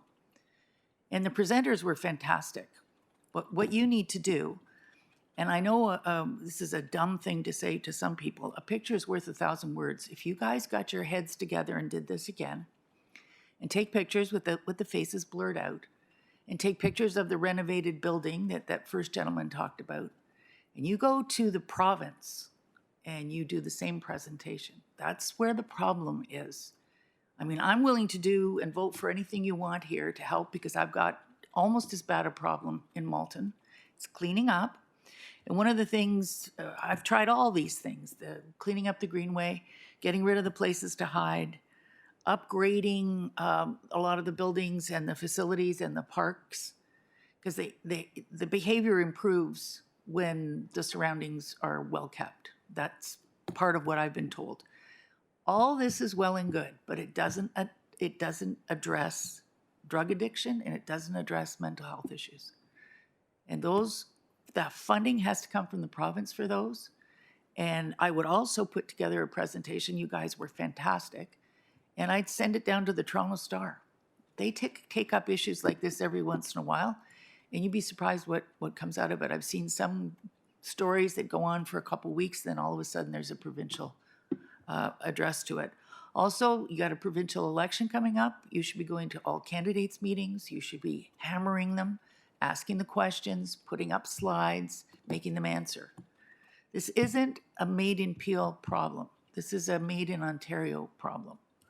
And I think we all have to work together. And I'm there to help because my colleagues know I have a big mouth, and I'm pretty bold and not afraid to tell it like it is. So happy to work with the Brampton people. I know we have pockets all over Mississauga that we're not here talking about. And they don't occur in the really wealthy areas of nice subdivisions because the people who have problems stand out there, and they're they can't hide. But if you go into the areas where people are a little poorer, and particularly now in Brampton, when you don't have crowds walking around downtown in the summer because of COVID, these people are taking over the streets for you. And I'm here. I want to help.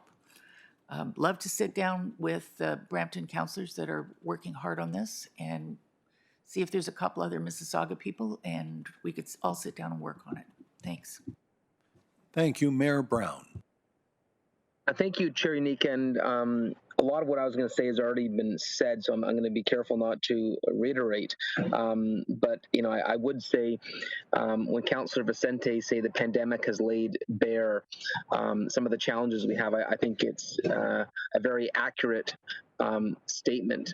When we had the housing announcement that Adam Vaughan was at, who works with the federal government, and Minister Hussein on homelessness, he mentioned to me that we should be looking at a pilot project they've done in Barrie, where they reward the social service provider based on caring for the most chronic people in crisis. And so I'd love it if we could get some more information on the pilot project they're doing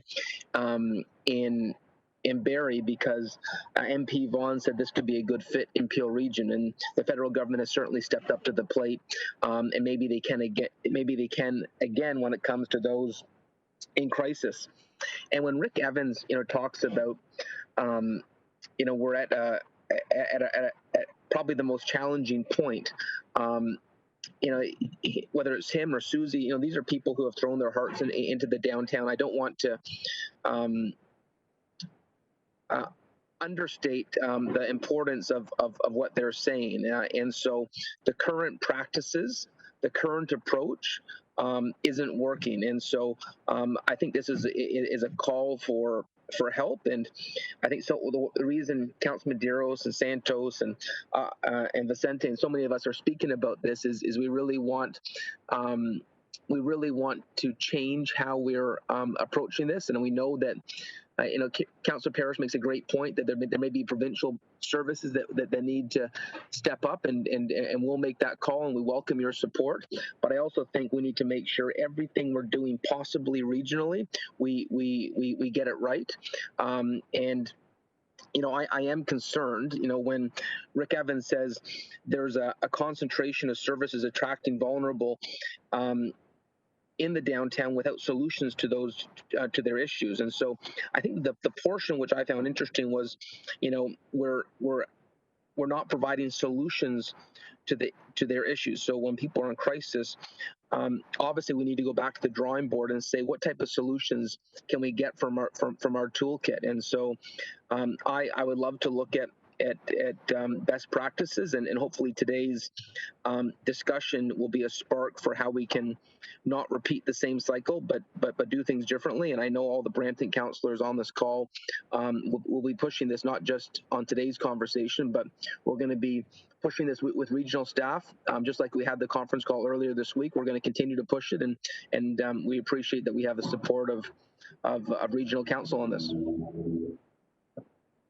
Thank you, Mayor Brown. Councillor Paleshi.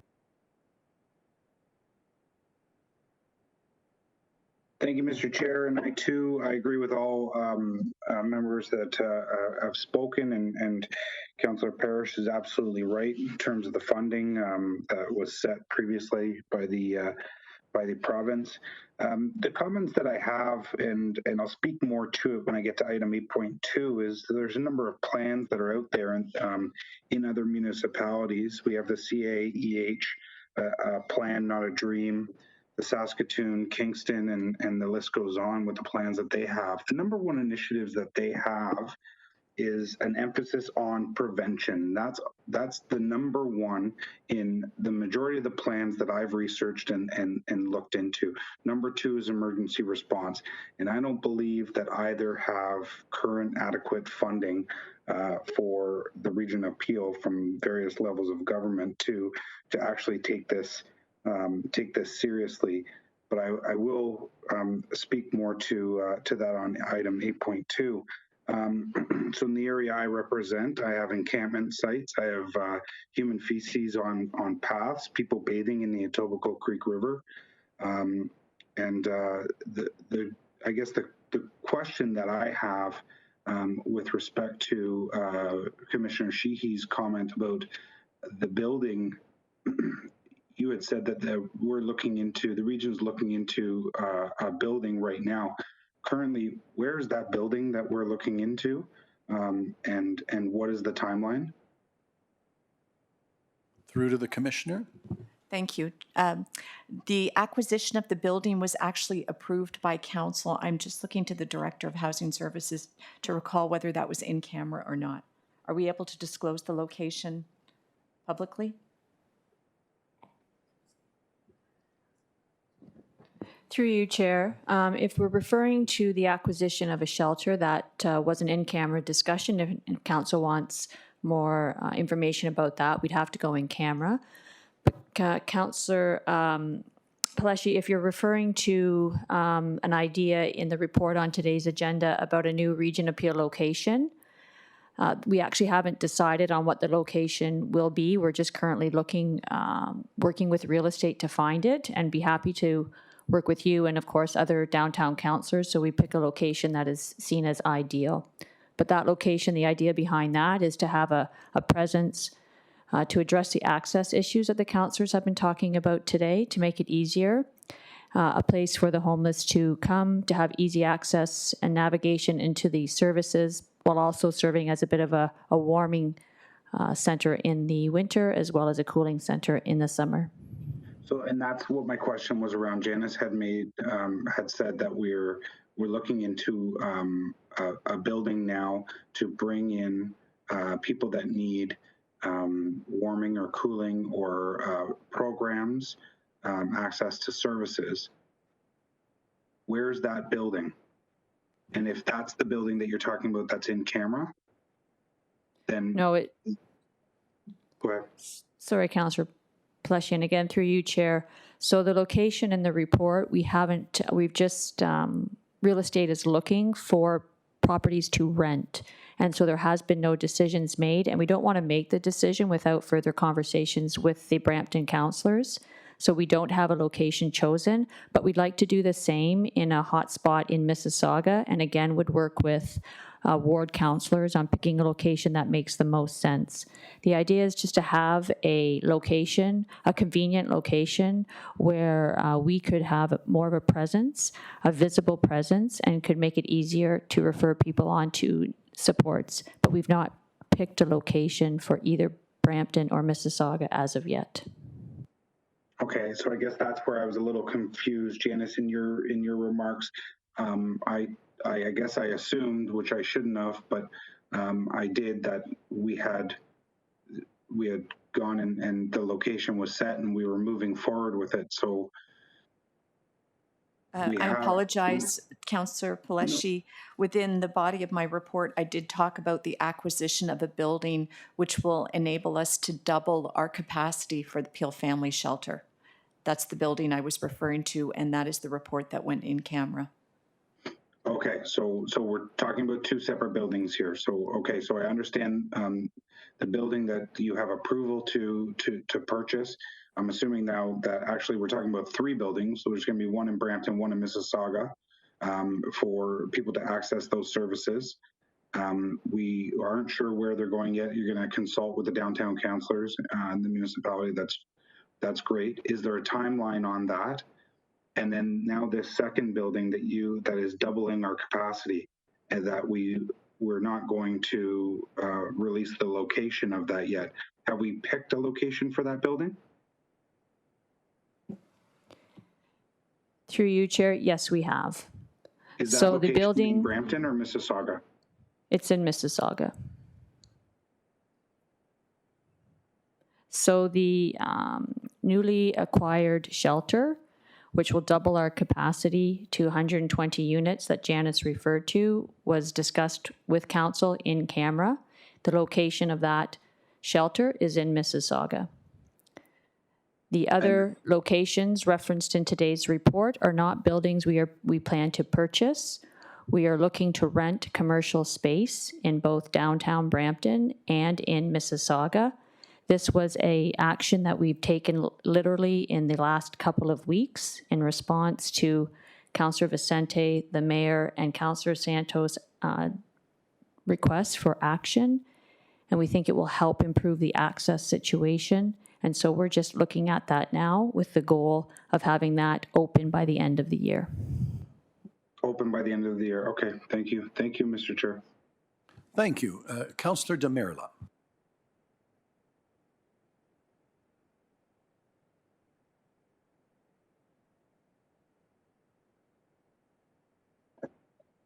Thank you, Chair. I empathize with all of the downtown councillors in Brampton. I want you to know.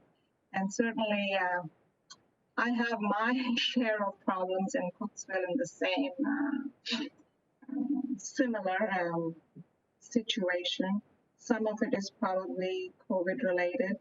And it's really welcome news that we're expanding shelter spaces because you know, to some extent, not all of it. And I would like to hear from Janice. My question was going to be twofold. One is, I really hope, Janice, that you will work with my office in terms of any locations because location is really important. It really is that balance between definitely making it as easy as possible for people who need services to get the services, but also balance that with the needs of the local businesses there. And so where we locate these services really needs that balance, and I look forward to working with you on that one. But the more, I guess, and to Mayor Brown's point, you know, the more permanent solution really is, I think, about more shelter spaces and more welcoming shelter spaces, because anecdotally what I understand is that a lot of people don't want to go to those shelters because they're overcrowded. They can be places that can be intimidating. It's not easy to stay there, and you know, I can totally understand why some people might prefer to be outside and not in that shelter. And so we really need to do a better job of having more capacity in the shelters and providing more wraparound services. So I look forward to working with the region of Peel on this. This is, and I also share the concerns that some of the Brampton councillors have raised. Thank you. Thank you, Councillor Downey. Thank you, through you, Chair. Good conversation. Lots of great points made.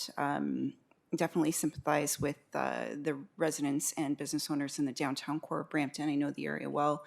I guess aside from investments in acute issues to the matter, my head always turns to upstream investments.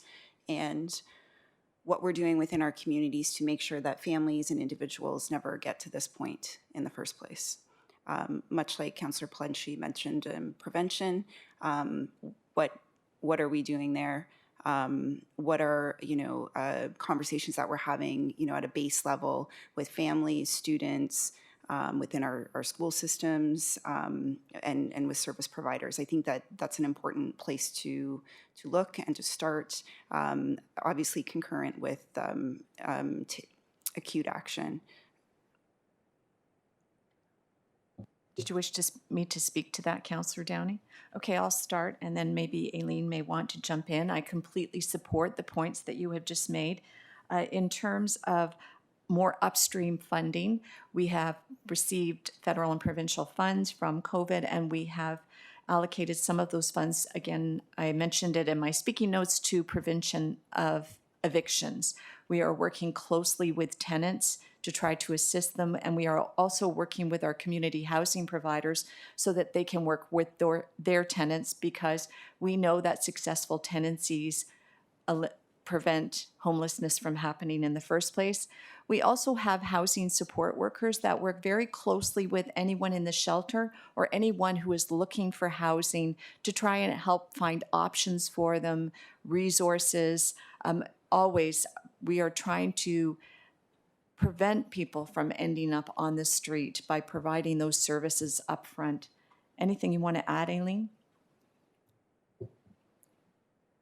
Through you, Chair, I can just add that actually 80% of the clients that we deal with in housing are housed. And so that is the bulk of our business, working with clients to prevent homelessness. But that doesn't tend to be the issue we discuss at council. Of course, it's the minority of chronically homeless individuals where the solutions are the most complex that, of course, we focus on, because, as been raised many times here, we don't have that figured out yet. We need to do different things. We need to think differently. And of course, we're all committed to do that.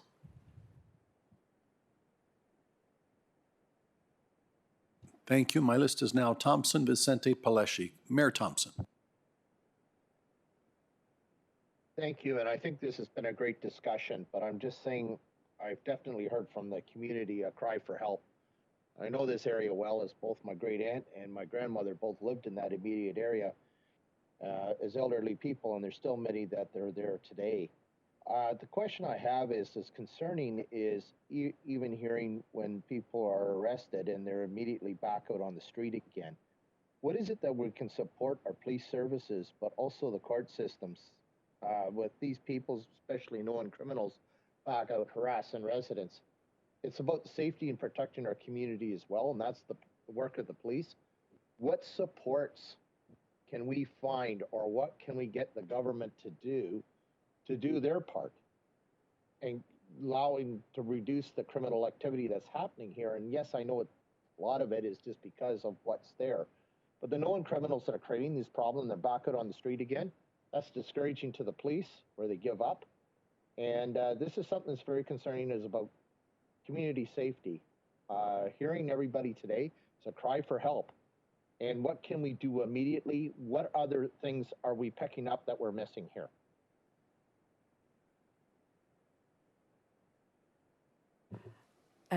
Through the chair, I think you raise an excellent point, Mayor Thompson. We do have a close working relationship with the police. They will often bring individuals, once they are no longer incarcerated, to the shelters. Now, whether those individuals stay in the shelter is another issue, but we could certainly work towards trying to strengthen that relationship and perhaps strengthen that process. So we will take that back. Thank you. Thank you. Mayor Crombie.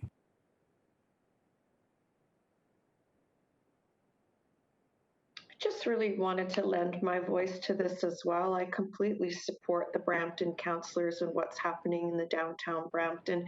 As we know, it happens in Cooksville, Moulton as well. I also know someone who has an office building in the downtown, and they're always removing a homeless person from their foyer in the mornings and telling them to move on, but they often return because, of course, there are limited places to go. And of course, the employees of the building find it a source of threat and intimidation and are fearful. But as Mayor Thompson has said, this is an issue also of community safety. And as councillors, both Downey and Parrish, have said, you know, this requires funding upstream from the other levels of government, but also a focus on mental health issues, addiction, homelessness, you know, opportunity, hope. So these are really dire issues that we really need to put our heads around. And the immediate issue is to deal with, you know, what our deputants today have shown us, and certainly we hear them and we feel for them, and they're right. We need to do more, and so maybe we need to think about like having a little task force or committee that focuses on these issues completely and comes up with solutions and funding options. I'm delighted to hear there will be something done in Cooksville. I know Councillor DeMerlo would be delighted to work with the region on that, but obviously more needs to be done in the downtown Brampton. This isn't a new issue. I hear about it as well, and we need to focus on it as well. So I want to thank the deputants for coming up today. These are very complex issues. And you know, there's not one solution and there's not one problem either, but it is something we do need to address, and you know, yesterday rather than tomorrow. So maybe some of us want to gather around. I see Councillor Santos nodding, and maybe some of the downtown Brampton councillors, Councillor DeMerla as well from Mississauga. She's dealing with these issues, and maybe Parrish, I can't speak for them, but you know, we want to sit down and see what more we can do to deal with the suite of complex issues that we're facing, particularly in downtown Brampton and Cooksville. So thank you, and thank you for allowing me this opportunity, Chair. I completely support the direction that the councillors are going and the recommendations that the staff have made, but I think we need to go further. Thank you, Mayor Crombie. That exhausts my list of speakers, but just to re-emphasize a couple of points that I think have been made so well. The first is historically, the problem we have is still the same problem. It's the three levels of government in Canada. And that is the fact that the federal government has all the money, the provincial government has all the legislative power, and we have all the problems. When I started 32 years ago, your residential tax bill was 4% of all the money you spent. Today, the region and the municipality collect 10%, and we've never been worse off. Because as our friend Jim Tovey used to say, we own 66% of all the stuff. Councillor Parrish knows her history. What was made worse is then so many of the social services that have nothing to do with your property tax, and I only get 4 to 10 cents on the dollar, was downloaded to us from Mike Harris and on. So that is our one fundamental problem. It was so bad at one point, further to Councillor Parrish's point, that there was no reckoning for the growth in the region of Peel. So by the time they did a census 5 years later, we were 100,000 more people. We're yet to get that funding. So there is the next problem. But some of you have been around long enough, George as well, Councillor Sato. At the zenith of the crisis, notwithstanding everything I've told you, we got thrown into pooling, where they took our money and said, region, we don't know you're as bad as you think you are, but boy, Toronto's in real trouble. Can you send us over the years, I believe it was $120 million. Can you imagine? The good news is, I think in the last 3 months, I've met with every MPP that represents the region of Peel and or their leaders as well. I'm going to single out Minister Tobolo. As you know, he is a resident of our community. And when the discussions were had going back to AMO of last year, and then I had him host a roundtable here about mental health and addiction, for the minister to say, I knew it was bad. I didn't know it was this bad. We thought it was rich Peel. There's homelessness in Peel. Mayor Crombie has to have another Thanksgiving food drive. People don't have food and you must be kidding. All those beautiful lawns, all those. Yeah, those are the modern ills. So we're not seen in that light. And the point I want to make is They're finally, all of the MPPs, Rudy Cuzzetto just recently, Nando, I did not know it was this bad. So at least we're winning that battle of the awareness. And I think we're getting that from some of the new faces around the table. To our colleagues, I want to remind you, I had a marvelous moment on Monday when the mayors and I again were on our call with John Tory, and they were talking about housing and all the other challenges that we have. And I said, you know, you've got to give credit where it's due, and I hope I've done that all my career. And I've just blamed the other levels of government for a lack of funding. But on the housing file, we, this council, committed $1 billion to housing. So to the deputants listening in, the people around this table said, we're going to swing for the bleachers. We're going to build $1 billion in housing. And here's our $320 million. With great thanks to the Prime Minister and Minister Hussein, we showed up in Brampton and they brought us their $256 million check. And I haven't had a chance to rub elbows with the Premier, but I hope if and when their election is, they're going to declare their kickoff campaign in Mississauga, Brampton, or Caledon in the region of Peel, roll up the truck, roll out the red carpet and say, and we've got to fulfill our part. Here's our $300 million, and there's your billion. Staff, from questions that have been asked, we're looking and working on a lot of pieces of land in various iterations, old hotels, et cetera. A lot of work is going on. And I wanted to express this point to the public that may be listening in. Why aren't you giving us addresses? Why aren't you giving us the details? Until those deals are done, you know, we want to be smart with your money and make sure that we negotiate properly, because if somebody hears today, oh, you're buying my land? Well, it just went from 5 million to 50 million because now you've made the commitment to buy it. So, but the proverbial duck on the water doesn't look like it's moving, but the feet are moving underneath. But the final point that I want to make, and you've all talked to it, and I've really got to emphasize it, you're all really speaking to our community safety and wellness plan. You know, I got to thank Rick Evans, who I've never met. Rick may have said the most prescient thing today when he said, we've become the unintended victims of those victims. What an enlightened thing to say. Do you know, forgive me, it gets hard to talk about, but when he talks about the prostitute on his property, I don't think she grew up wanting to be a prostitute. And her problem with respect isn't that she's a prostitute. Her problem is maybe she was abused when she was younger. Maybe she's a single mother trying to make ends meet. Maybe she has all sorts of other issues. There's a drug addiction. That's the problem. That's the problem. And we're not going to fix it with more enforcement. And the fact of the matter is, as we've learned through community safety and well-being, is for every dollar you spend at the front end helping these folks out is $6 less I spend when the police officer has to show up and say, move them along or incarcerate them, and you can't incarcerate your out of, and then they just come back 10 days later. So I just wanted to, because it's such a heartfelt issue for all of us, I want to stress on behalf of the mayors and my colleagues, we're the duck. We're doing a tremendous amount of work, and we're finally starting to make headway. It's not fast enough, and it's not soon enough, but our salvation lies in the approach that we're taking, so that, and it's the last thing I'm going to say, when that police officer unfortunately shows up in Cooksville or in Brampton and has to take somebody off the street and said, this person's problem isn't that they're a drug dealer, it's that they were abused or they're homeless or they never learned to read. They can't take them to police headquarters and say, no problem, I've got housing for you. The police say, we're not in that business. Or you never learned to read. Well, we don't have an office in the back where we teach people to read at headquarters. Or you have a drug addiction. Well, we don't have a detox facility. They pump them back into the system. We need a better system through community safety and wellness. Don't spend the $6 on the, and that's not a call to defund the police. We need more money on this file in and of itself, because it's a good investment, just like our $1 billion in housing. So what I did want to do through those comments on behalf of the mayors, on behalf of my council colleagues, on behalf of the staff, in 32 years, I've never been more hopeful. In 32 years, I've never seen more done.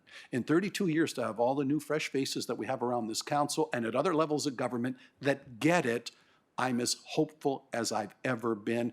There's a great amount of work to do, but I want you to know your councillors and your mayors are doing the work along with our staff, and this is why we have these conversations, and you want us to deliver. Great, Chair, nice to hear the stories. Let's see more of it on the front lines, and I can assure you that you will. Nancy, I'll give you one last comment on that front because you co-chair. Did you have anything further with regards to the community safety and wellness? Through the chair, thank you so much. I think you've said it well. Certainly there is a table at the Community Safety and Wellbeing with a lot of our strong agencies supporting in a very complex issue such as this one. We also have a homelessness committee, and I know the team, as part of their active work on this file, continue to look at that committee and look at the attendance to make sure that we have the right people around that table, the ones that will help to solve the complex issues that both our delegates and our councillors have spoken about today. So thank you. Thank you. And I have one last speaker, Councillor Groves. You've come on my list. I have, Mr. Chair, and you actually just said something that sort of prompted me to speak. One of the things that you touched on is why, the root cause why you see a young lady on the street, and you touched on it, and you said it really well. There are a lot of other issues that causes this. That young girl did not choose that path, and sometimes it's just the way it is. But just quickly, I wanted to thank an officer. I was speaking with one of our Peel Regional Police officer, and while we hear a lot of negative comments about the police, and we have been hearing a lot of negative comments about them, I just want to share a story. It's one of my residents. He is a police officer with Peel Region, and they had to deal with a young girl. She's 16 years old. She's a Indigenous girl. Nobody wanted to deal with her. They wanted to just either throw her in jail, throw her in the hospital, in the mental institution, and just didn't want to deal with her. He found a way to connect with her. And the way that he connected with her was through talking about Harry Potter, because she liked Harry Potter, and had a great conversation with this young lady and was able to calm her down and was able to get her help. So I just wanted to I don't know that I can mention the officer's name. I don't know if I can do that publicly, but I wanted to say thank you to the Peel Regional Police that, yes, you are doing a good job while you're out there, and sometimes you guys have to be the bad guys. You know what? There are a lot of good guys there as well, so thank you. And just very quickly, I also wanted to recognize Aileen Baird and her team. I recognize them, Mr. Chair, at the announcement, but I also want to recognize them here because Aileen and her team, they've been doing an outstanding job in addressing the issue with homelessness and trying to find solutions. So just wanted to thank the police officer and Aileen Baird and her team and Janice Sheehy. Thank you. Thank you very much. With that, that concludes all the delegations in the question. Mayor Brown and Councillor Santos have moved receipt of delegates 7-3, 7-4, 7-6, and 7-7. Any opposed to that? Seeing none, thank you. And Councillor Pelesci, at this time, because it's the last item before I go to our final presentation on COVID, did you have anything further on 8.2 that you've asked to held? Because it's a related file regarding the update on COVID-19 funding for human services. Councillor Pelesci. Yes, Mr. Chair, if my understanding is you're bringing that forward now then? Absolutely, as a related file. Why don't we tidy up everything that way? We can get everybody on their way and just deal with the medical officer of health. Please proceed. Okay, great. Thank you, Mr. Chair. So I did have some questions. I'm unsure about some of the funding that was allocated in doing some of the numbers. I had found that the total funding approved for the Reaching Home and SSRF, approximately almost 900,000 went to Mississauga, 250,000 to Brampton, and 2,600 to Caledon. I'll further that in my social support, the relief fund, 1.3 million to Mississauga, 800,000, almost 900,000 to Brampton, almost 95,000 to Caledon. Can somebody talk to me a little bit about explain the numbers, how the numbers were allocated? Was that the federal funding? Were they saying where the funding needed to go, or who determined the allocation of funding to the agencies? Through to staff. So thank you very much for the question. I'll start and then I'll hand it over to Aileen because she has more details. So the allocation of funding to agencies is actually based on the proposals and the applications that we receive from the agencies. Okay. Yeah, so through you, Chair, there is an application process. Agencies apply through our website, and there is a group of regional staff who review the applications. They need to ensure that the funding application meets the eligibility criteria of the funds that are set by the provincial and federal government. And if the eligibility criteria are met, we flow the funds.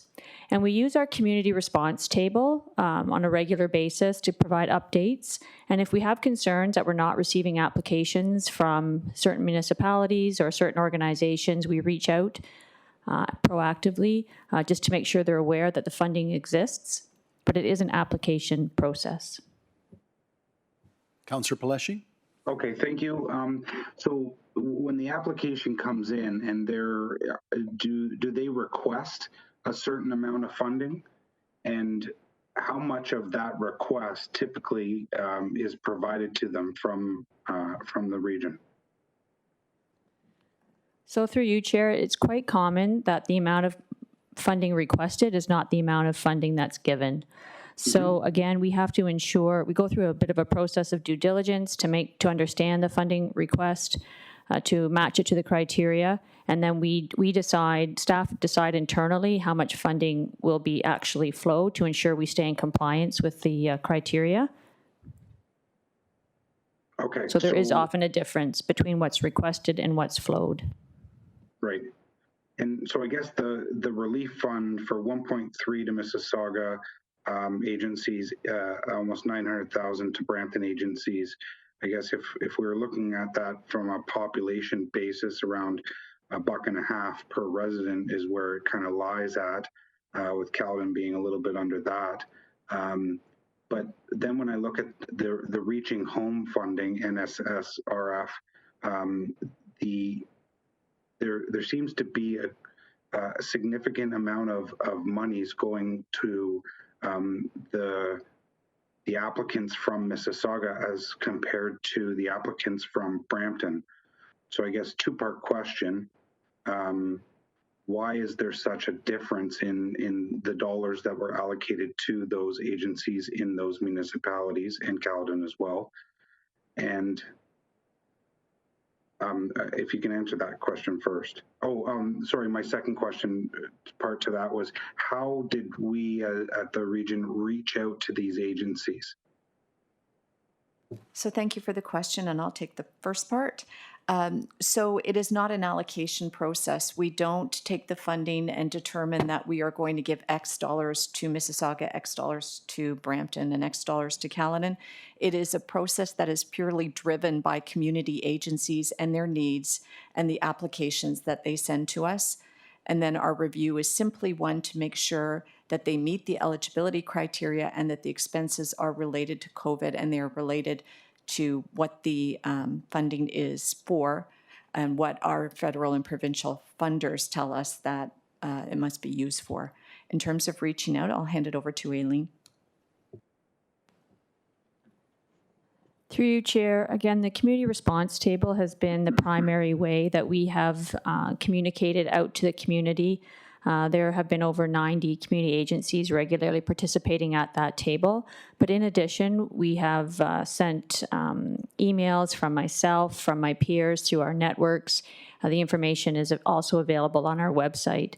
So we do feel that the community is well aware that the funding exists. And of course, this is in the media. And usually the challenge is not that they're aware of it, but that we have to work through many applications as quickly as possible to fund flow the funds quickly and effectively. Okay. I guess it's no secret we had a delegation not too long ago about kind of Mississauga's. The groups in Mississauga are very connected and almost hub-like. When the groups in Brampton there's a separation there. So I was curious in terms of the hub reaching out and bringing the associations from Mississauga to the table for funding, and then maybe the separation in Brampton was a little bit more difficult. But if we reached out. If we think that we did a good job in reaching out, I'm satisfied with that. How many organizations are Brampton based in the community response table?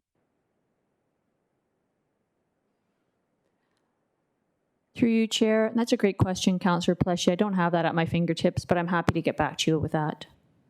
Okay, I'd appreciate that.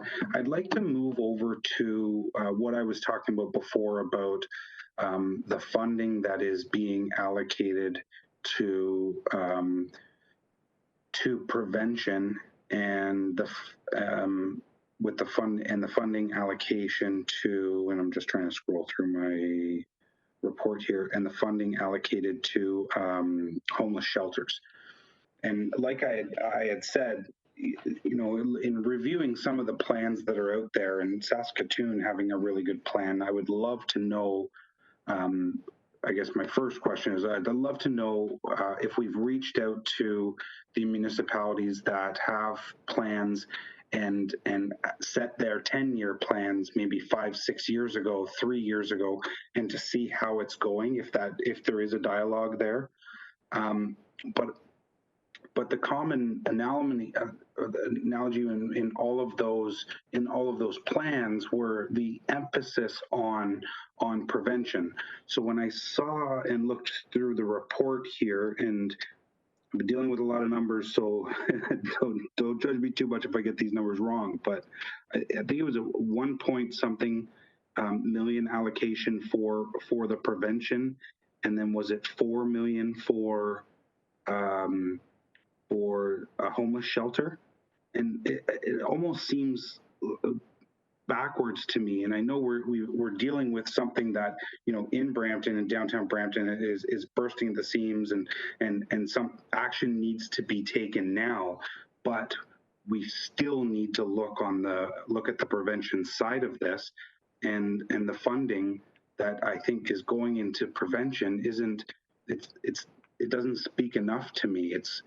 I see it as almost it should be backwards, or should we be getting to that point where the funding for prevention is higher than the funding going into homeless shelters? So thank you for the question, Councillor Paleshi, and I will speak to it. If you look at this report, it is very much about one-time funding that has been received from the federal and the provincial government in reaction to COVID. So many of the items that you're seeing here are quite frankly reactive items, reducing the occupancy in the shelter to prevent the spread of the virus, taking on hotel rooms, purchasing PPE.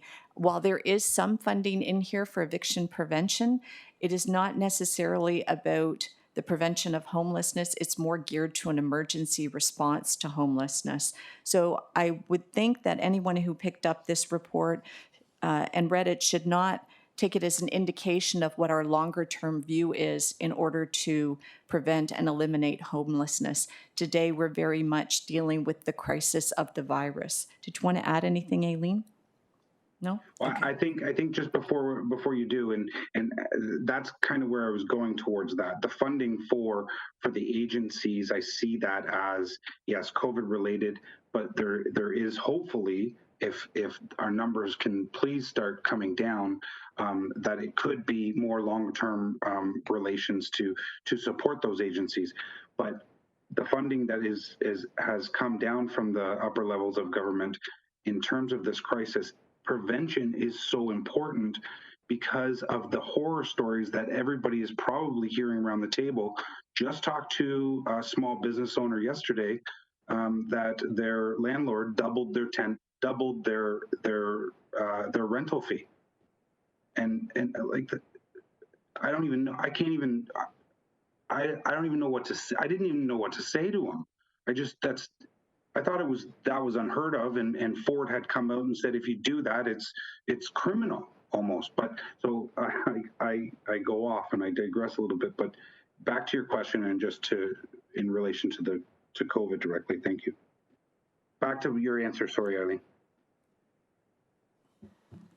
Okay, and through you, Chair, what I can add to Janice's response in relation to prevention is, again, that there's quite a bit of funding that's gone to preventing the spread of the virus. So this funding was related to COVID and trying to do our best to protect the homeless and the very vulnerable in our community from contracting the virus. So you'll see, Councillor Paleshi, all of the funding that went into PPE, to hotels. That's because we had to reduce the occupancy in our shelters to about 50%, and that was all preventative measures so that they wouldn't contract the virus. Funding towards the isolation program. So that's prevention, and it has been extremely effective because unlike other municipalities, we've actually prevented the outbreak of the virus amongst the homeless population in Peel, and we've only actually served 18 individuals in our recovery center who've tested positive for this virus. So I'm happy offline to talk to you about those prevention measures. The other thing you'll find in the funding is measures related to keeping people housed. So we have increased our housing stability fund, and we've also flowed funding to the housing providers, again, to ensure that they were not negatively impacted by this and were able to keep people housed. Okay, and I know we've done a good job in the shelters and on the prevention side of it. I'm speaking more to the eviction prevention and the eviction prevention side of it now with that funding. And was I accurate in those numbers, the 1.4 to prevention and then the 4 to the shelters? So that's when I'm talking about prevention, that's essentially what I'm trying to get to is the eviction prevention now so that you know, hopefully that would minimize the dollars going into the shelters. So I will speak to that while Aileen crunches the numbers, but I'm not going to disagree with what you've arrived at. The proportions are such that, yes, the bulk of the funding is geared towards preventing the spread of the virus and not necessarily preventing the spread of homelessness. So while we have definitely contributed funds to our eviction prevention and our housing stability fund so that people who find themselves in arrears will not be evicted, it's a lopsided allocation. The majority of the funding is going towards preventing the spread of the virus, and that is specifically what the funding is mainly geared towards. So in order to take another look at preventing homelessness and providing additional supports and services in that area, we would have to look towards a different funding allocation, which is doable. Yeah. Okay, so Commissioner, I need to hear that. So the money allocated to the prevention of homelessness with respect to the pandemic, where people are being evicted from their house currently because they have lost their job due to the pandemic, which was something else that somebody had said wasn't going to happen. Is this enough money to ensure that the region that the monies that we're getting from the upper levels of government is enough to maintain and keep them in their housings out of the shelters, strictly speaking, around this COVID pandemic? Thank you for the question.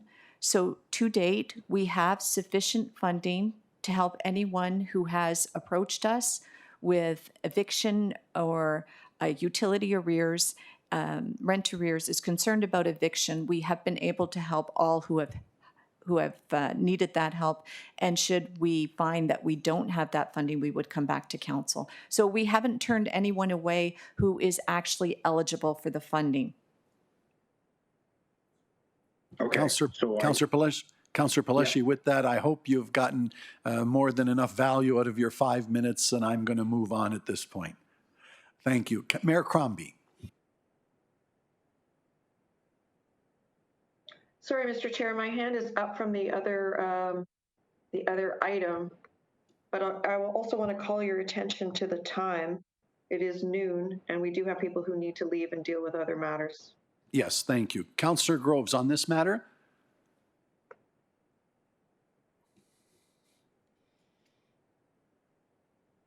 And I'm thinking it maybe the Councillor Groves was a remnant ham that wanted to go down but didn't. So, Mr. Chair, that's right. Sorry, I forgot to take my hand down. Very good. Thank you very much. So with that, that concludes all my speakers on 8.2. I now need a recorded vote on 8.2. Madam Clerk. Thank you. Motion moved by Councillor Palashi and seconded by Councillor Raz, that the 2020 housing support gross revenues and expenditures be increased by $1,387,165 as a result of additional federal Reaching Home funding. And further, that the 2020 housing support gross revenues and expenditures be increased by $9,747,382 as a result of additional social services relief fund phase 2 funding. And further, that the 2020 early years and child care gross revenues and expenditures be increased by $17,841,056 as a result of Safe Restart funding. And this does require recorded vote. Mayor Can I have Brown? you split the recommendations, please? Can we vote on the early years funding allocation separately?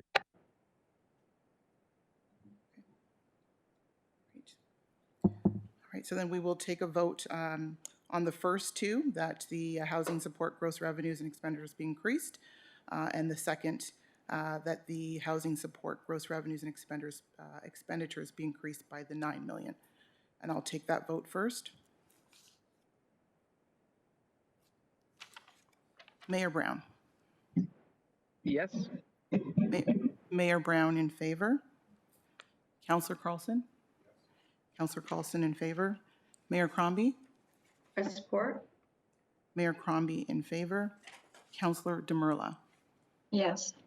Councillor Demurla in favor. Councillor Dasco. Yes, support.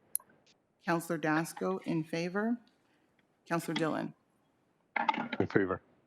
Councillor Dillon in favor. Councillor Downey. In favor. Councillor Downey in favor. Councillor Fonseca. Yes, in favor. Councillor Fonseca in favor. Councillor Fortini. In favor.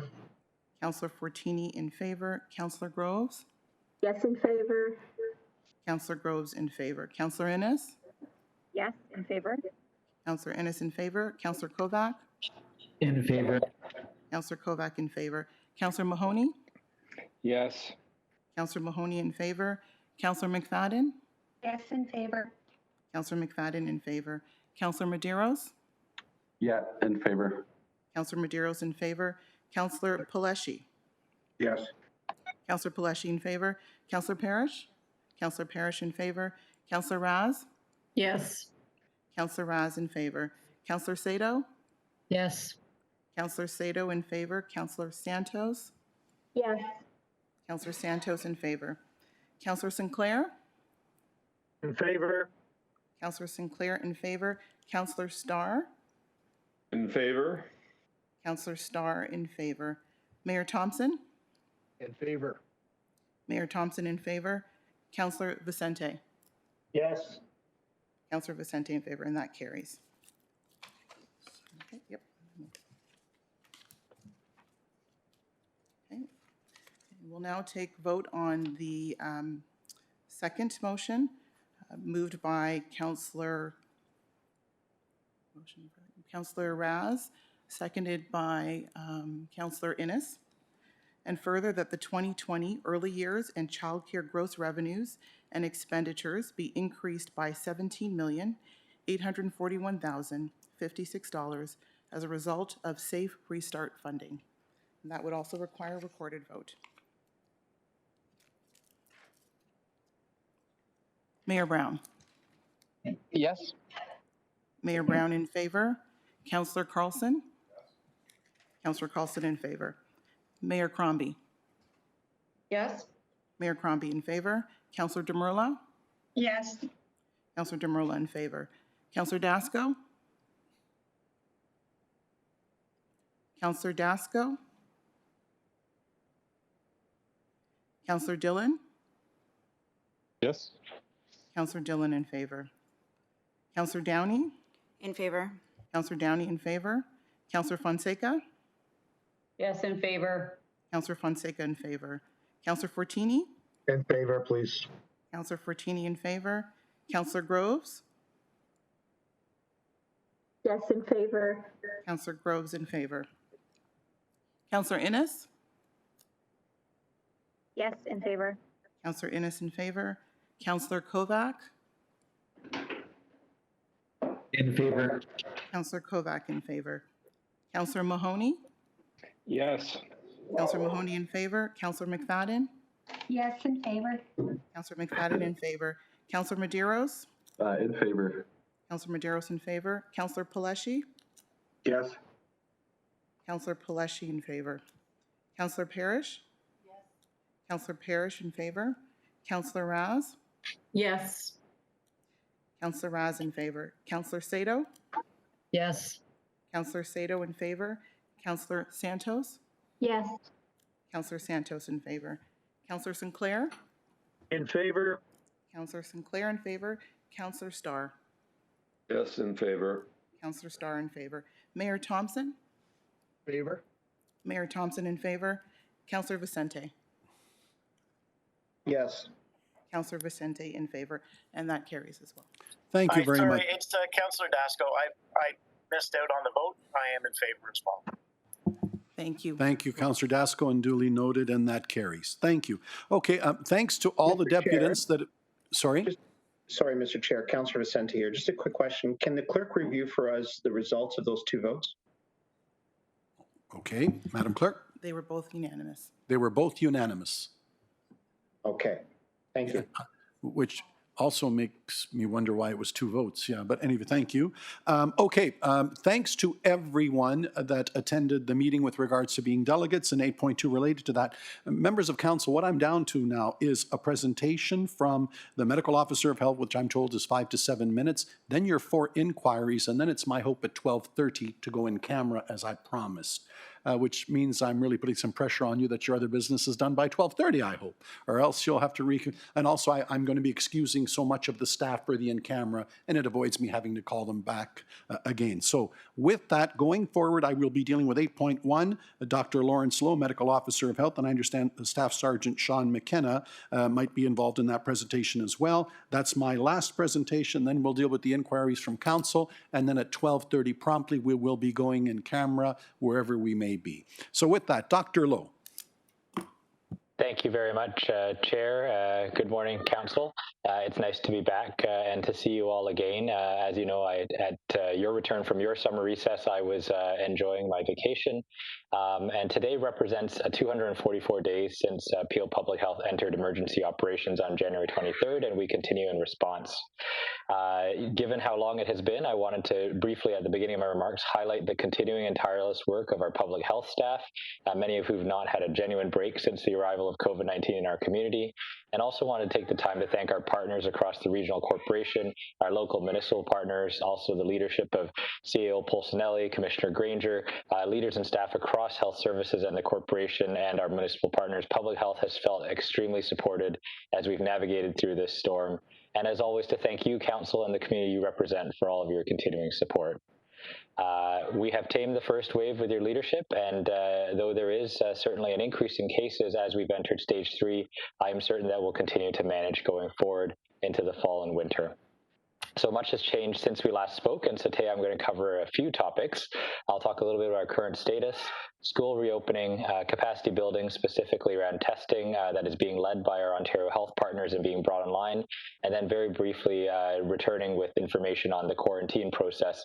I will be speaking to what our federal partners and the Airport Authority are doing in my understanding from them, and Staff Superintendent McKenna is on the line, and he'll be speaking to the enforcement there too within our community. So in respect of our current status, to date we've investigated over 9,000 cases of COVID-19. We do continue to see, as I mentioned, with the reopening of stage 3, our baseline of cases rising from the 20s and 30s back up into the 80s and 90s. This is really just reflective of contact rates increasing and of concern. In our contact investigations, we have noted that the average contacts per positive case have increased from approximately 5 close contacts to 30 close contacts. And so that's an average, which means that there are some people who have way more than 30 close contacts and some have less. But in general, you know, it's given that this is a person-to-person disease, the picture we have in Peel is not surprising given that it is more populous areas, more people, more interactions, and thus why we're continuing to see cases at this point in time. I did want to comment on the community spread indicator that's been discussed in the public discourse. This indicator always fluctuates, but reflects the disposition of cases at the time that the data is pulled. So often you hear 40 or 50% acquisition unknown. The reality is that 100% of our cases do not come neatly with a bow saying exactly where it was acquired. We always need time to investigate, and we're relying on human recollection. So oftentimes the investigations take time, especially with the number of contacts that have also increased in case contact management and people that are testing positive. The investigations are more complex. So over time, cases are solved, but because new cases arrive undifferentiated every day, that indicator keeps up as it's pulled on a frequent basis. On a cumulative benchmark basis, however, we are finding the source of our cases in 85%, which is actually really, really good. It means that most of our most of our transmission is still being traced fairly effectively. And we'll never really get to 100% because some people don't remember. Sometimes we never reach the person.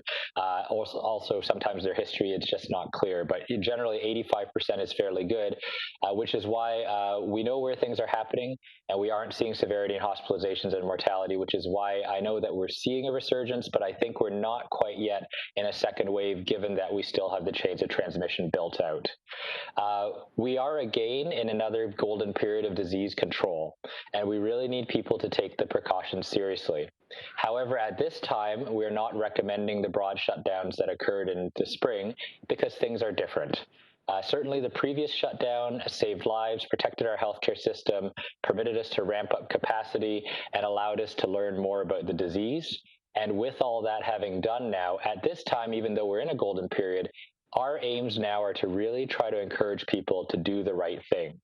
We have a population that is largely primed to the precautions and the core four of distancing, masking, staying home when they're sick, and making sure that they're washing their hands frequently. We have increased our testing and tracing capacity, which is why we're able to track down 85% of our chains of transmission. And certainly recognize as well our provincial partners are bringing more testing online, especially with the challenges they've had recently. And we also continue to have hospital capacity. As you know, that is a lagging indicator, but I've kept a careful eye on that, and certainly we'll revisit as we keep an eye on that. But for now, it seems that things are being able to be handled, at least within our hospitals at this time. And really, the capacity that we have right now allows us to look at the data overall and target specific rollbacks. So for example, the recent provincial decision to roll back social gatherings, that was born out of data that we provided at Peel Public Health that showed that social gatherings were a big driver. We continue to keep an eye on other social gatherings like weddings, and including also places of worship. And now recognizing that, of course, faith is extremely important to many of our residents, the goal is not to close places of worship, but rather to encourage greater adherence to precautions, just like we're trying to encourage greater adherence with precautions in every other setting, but just noting that we have seen transmission in those settings as well, and we really urge them to make sure that they're taking every precaution they can. Besides social gatherings, we do continue to proactively address transmission in workplaces. We have many workplaces that have put precautions in place, and certainly the province's announcement that they're going to be hiring more inspectors to do proactive inspections with sectors that are challenged is welcome. We know that our top 3 sectors out of the dozens of workplace investigations we investigate remain the same as previous, which is transport and logistics, manufacturing, and food processing. Again, that's not surprising because these are jobs that you can't do from home, and if you're not taking precautions, you might set up a crowded and closed condition that can lead to transmission. And then certainly in terms of homes, we really try to educate people as well on what self-isolation means. It means not just from the community, but also from your household contacts. And we are in the midst of applying for a voluntary isolation facility for our community to the federal government. So overall, our goal is to continue interrupting the cycle, which continues between workplaces, homes, and social gatherings. Breaking up that cycle is important because it also keeps it out of priority settings like seniors' homes and also schools. On the topic of schools, we know that schools have now been open for nearly 2 weeks. As of yesterday, we have 39 confirmed cases in 35 schools in Peel, split almost 50-50 between staff and students, and the majority of which are in the elementary school setting. It's important to note that our investigations have found that pretty much all of these cases were acquired in the community. And out of hundreds of thousands of students back across 4 boards, I think the number of 39 is really reassuring, both that we were able to find these cases and act quickly on them, but just the actual total number of cases that we've seen. We continue to work closely with the school boards, ensuring that all precautions are taken and as are feasible within the school context. And from a health perspective, it's really important for kids to stay in school as much as possible. There are other risks, of course, with them being out of school in terms of development and socialization and, of course, their education. We also know that holidays are coming up, and there's lots of provincial discussions that are happening right now focused on Thanksgiving, Halloween, Remembrance Day, and also the December holidays.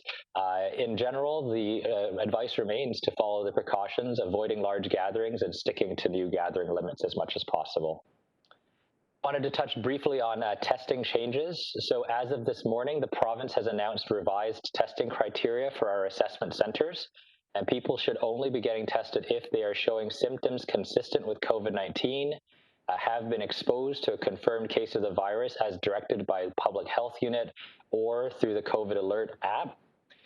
If they are a resident or work in a setting that has an identified COVID-19 outbreak as directed by Public Health, or if they're eligible for testing as part of a targeted testing initiative directed by the Ministry of Health and Ministry of Long-Term Care.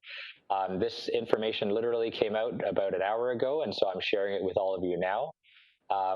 It comes at a great time because, as we know, there have been challenges with testing that have led, our provincial counterparts at Ontario Health as the lead agency to open additional testing sites in Peel, 2 in Brampton, one at Peel Memorial Hospital, and a drive-through testing center at Greenbrier Community Centre, and also one in Mississauga at 7120 Ontario Street.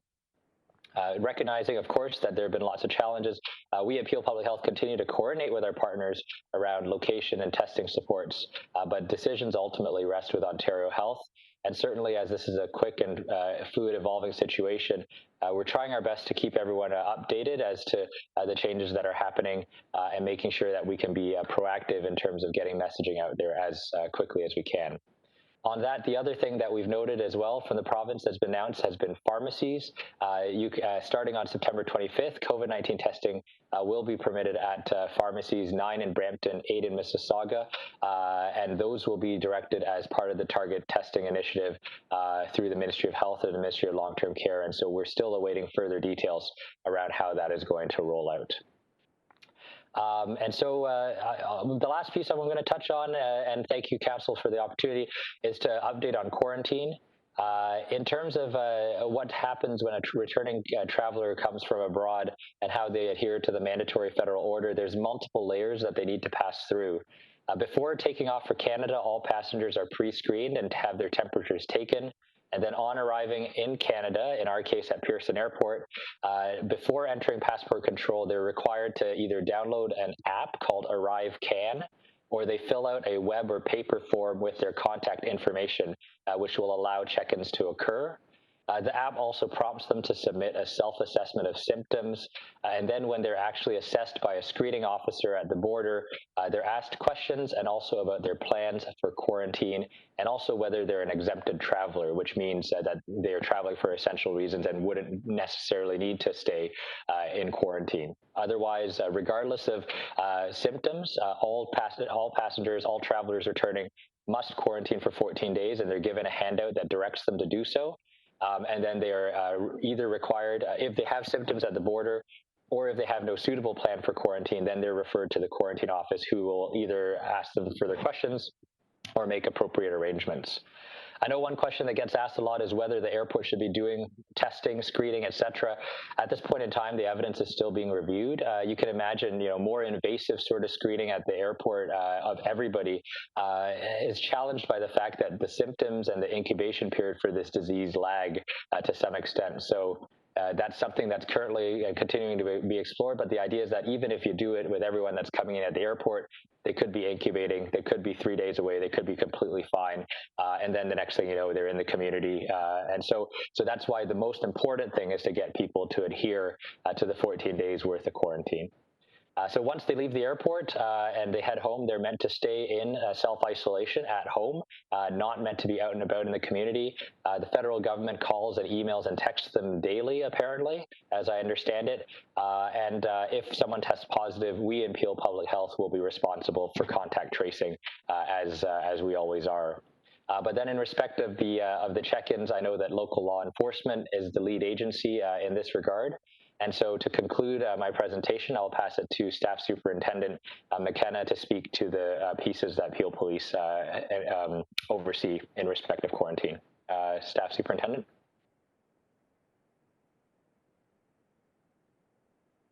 Thanks very much, Doctor. Just for members of council, to date, Peel Regional Police have conducted well over 500 checks of individuals under active quarantine orders, and we found that the vast majority are adhering to their quarantine orders. Early on in the pandemic, the Public Health Agency of Canada provided guidelines to local law enforcement emphasizing education and the ability to enforce lay charges under the Quarantine Act were extremely limited to local police. That has since changed. As the police service, in conjunction with Public Health Agency of Canada, we feel that the time of education is past, and we now are going to move towards, when appropriate, with a measured and thoughtful response, laying charges under the Quarantine Act for any individuals found under active quarantine orders and not obeying by the conditions thereof. We continue to work with our city bylaw folks, and we are actively enforcing all provincial regulations and rules and bylaw as well. I think that the message to our frontline officers is going to be a more proactive approach to enforcement when we come across social gatherings that are in excess of the current rules and regulations. Any questions? Thank you. My list of questioners are Demerla Carlson. Councillor Demerla.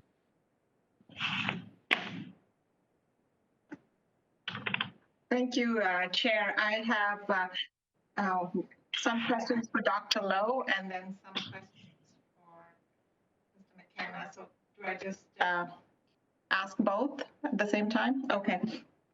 So Dr. Lowe, thank you for your fulsome update. What I see, and of course I've been noticing, is that this time around, as you mentioned, it's a much more targeted approach to managing COVID. And I agree with that, because I don't know that, the full shutdown did have a lot of issues around economic growth. But my question, though, remains, at what point, because I'm looking at the numbers, and the numbers are somewhat similar to where we were when things were really bad and we were in full lockdown. So I guess because we have more data, more testing, more contact tracing, public health feels more comfortable right now with a more targeted approach. But I'm sure you worry, like all of us, that maybe this isn't enough. And so I just wanted to know, what is that backup plan? And what would the numbers have to be like for you and the province to say, the targeted approach is not working? That would be my question. And then my other question was on the airports. What my experience has been that in some smaller countries pre-COVID, it wasn't unusual to have a temperature check at the airport. And temperature check isn't that invasive. It doesn't take a lot of time. So I'm just curious, and I know that it doesn't capture 100% of the people who might be carrying COVID, but perhaps it captures 50, 60, 70%. So is that something that we should consider enforcing a simple temperature check. You know, when I go to my physiotherapist, they do a temperature check. So if smaller organizations can do it, that's one part that I was curious about. And I guess my question to Sean is, it's great that you're moving from education to enforcement, but I guess the weak link seems to be, I heard Dr. Lowe say that the federal government texts people to make sure they're doing quarantine, but how do we actually enforce people? Because I thought I heard in a previous regional council meeting that there are times when people come out of the airport and just throw all the quarantine, whatever tips have been given into the garbage and just leave. So what is the method of actually, I don't know how this texting works as to how do you know that someone is actually quarantining or not, and how do you enforce that? So those would be my three questions. So through the chair, and thank you very much, Councillor Demerla, for the question. In respect to thresholds, I'm happy to bring a more fulsome report back to Council at my next update. But if you remember, we still use the same indicators that we used around reopening, and we're actually tracking them the other way now. So we're looking at the 7-day moving average of cases, we're looking at the hospitalizations, we're looking at the outbreaks in congregate settings, at least around virus containment and capacity. And then in respect of testing and tracing, we're looking at our capacity around, our turnaround times for tests, making sure that, the vast majority are back within 24 hours. Same with tracing. Are we getting to people within 24 hours? And then similarly, the last one around hospital capacity, where we are with our acute care capacity, our ICU capacity, et cetera. And then looking at the whole gestalt of those indicators and making sure that things are still going well. So if we started to see a dramatic change in all of those indicators in any sort of way, then certainly we might consider more broader public health measures. But I do agree with you. There are obviously significant impacts that were associated with the initial closures and curtailments. That had to be done at the same time to take the temporary hit then to ensure that we got things under control and bought ourselves some time and taught the population about the measures that really the most important thing is that we should all be taking at this point in time, so we don't get back there again. So certainly those thresholds are being revisited, and I'm happy to share specifics around what will continue to be measured at a future council meeting. It's currently being discussed amongst different health units around thresholds where we may pull a lever. And in respect to the temperature check, it is a little different from being out about in the community. So in the community where you have transient interactions and transient appointments and all these other pieces, a temperature check is an added layer of protection, certainly. In a case where someone is coming back and they're meant to be quarantining for 14 days anyway, a temperature check isn't appreciably changing that intervention at the airport. So for that reason, it's you could do it, but it wouldn't change the fact that we would want them to still quarantine for 14 days to ensure that they're not spreading things in the community. And then in respect of the check-ins with Public Health Agency of Canada, I understand it's calls or texts or emails. And from what I understand from our federal partners, most people have largely complied, but maybe Staff Superintendent McKenna can talk a little bit about when someone doesn't answer a text or a phone or whatever the case might be, if you're okay with that, Staff Superintendent. Yeah, sure. Thanks very much, Doctor. So starting this week, as we kind of move from the education piece more towards an enforcement piece, we will assign the resources that are required to go out and do physical checks of individuals that don't respond to texts or phone calls. As the doctor indicated, we are finding that the vast majority of individuals are in compliance with the quarantine orders, and we haven't had too many issues. If we run into a situation now where somebody's willfully ignoring their quarantine order, then in conjunction, once we confirm the parameters of their breaches, and if it's applicable, then we'll start to lay charges under the Quarantine Act. But up to this point in time, the Quarantine Act has not resulted in very many charges across the country, but I suspect that will change. But here in Brampton and Mississauga, it is actually very encouraging that the vast majority of people are obeying those orders. All right, thank you. I mean, I understand that there's limitations on how much you can follow up. I mean, if just because you send a text doesn't mean the person is quarantining. But on the other hand, when I ask myself, oh, what can you do, short of being very intrusive with monitoring. So I guess but I think it's a deterrent just to know that there's enforcement and there's consequences. I guess that's the best we can do, and we'll monitor and see. So thank you. Yeah, just on that point, we'll get perhaps 70, quarantine order checks to do a day. We'll use the number of officers required to actually go out while those quarantine orders are in effect and do door knocks whenever it's required. And like I said, very encouraging how people are obeying those quarantine orders. Thank you. Thank you. Councillor Carlson. Thanks very much, Mr. Chair. A question I have for the good doctor. I haven't heard this in the news, and I watched the CNN religiously and haven't got any anecdotal report. Have the doctors noticed a reduction in the number of folks walking in with respiratory ailments like colds and flus, which you think would be somewhat related to coming down with COVID? Just but as per your observation, are they noticing that the measures we're taking are reducing those more typical and less fatal versions of airborne illnesses? So thanks very much for the question, Councillor Carlson, through the chair. We actually haven't had much of as you know, summer is not typically respiratory illness season. So the best evidence we actually have at this point in time is actually from the Southern Hemisphere.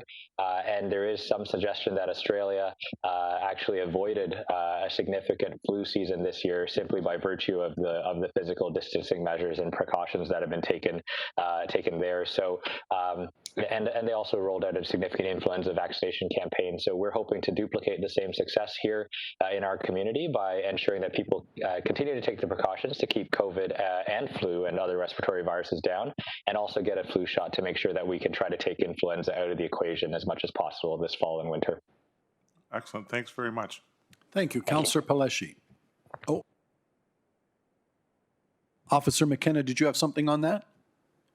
No, very good. We're on to Councillor Paleshi. Thank you very much, Mr. Chair. Maybe give me the 2-minute warning, and I'll try and keep this brief. Thank you very much, Dr. Staff Superintendent McKenna. Thank you for always being available to the community. I just have a quick question dealing with some of the parties that have been happening in some Airbnbs scattered throughout the city, in particular in my area. I'm sure it's no different than in Mississauga and Caledon. Bylaws is having a difficult time. Of course, they don't have the authority to go inside and see how many people are in the house with the recent reduction with limiting the number of people that you can have indoors. One question is that I have, if there was a resident on the street, a neighbor that provided the police with a videotape of how many people were entering the property, would that give enough cause to bring out the police to enter the premises to lay charges? Is my first question. My next question that I have is, I know it's difficult, especially now with having the resources to follow up on these on this technology side of things that Dr. Lowe and yourself have been talking about, but we still need the response to be able to get out to some of these parties. I have one in particular that has had, they've been partying every Friday and Saturday for the last 6 weeks. And I know the police have been out there and we continue to get out there, but I know resources are tough. Can you speak to that at all? So I could speak to that. The first part of your question, there's so many moving parts to every single individual call. I probably have to, make a judgment call depending on the actual evidence that was presented. So, entering a house, obviously, even the police are very restricted as to when they can actually do that. Solid video evidence of, people in breach of any provincial or regulation or bylaw might allow us to lay charges. I think that, we've had great success working with, JP Maurice, City Bylaw in Brampton.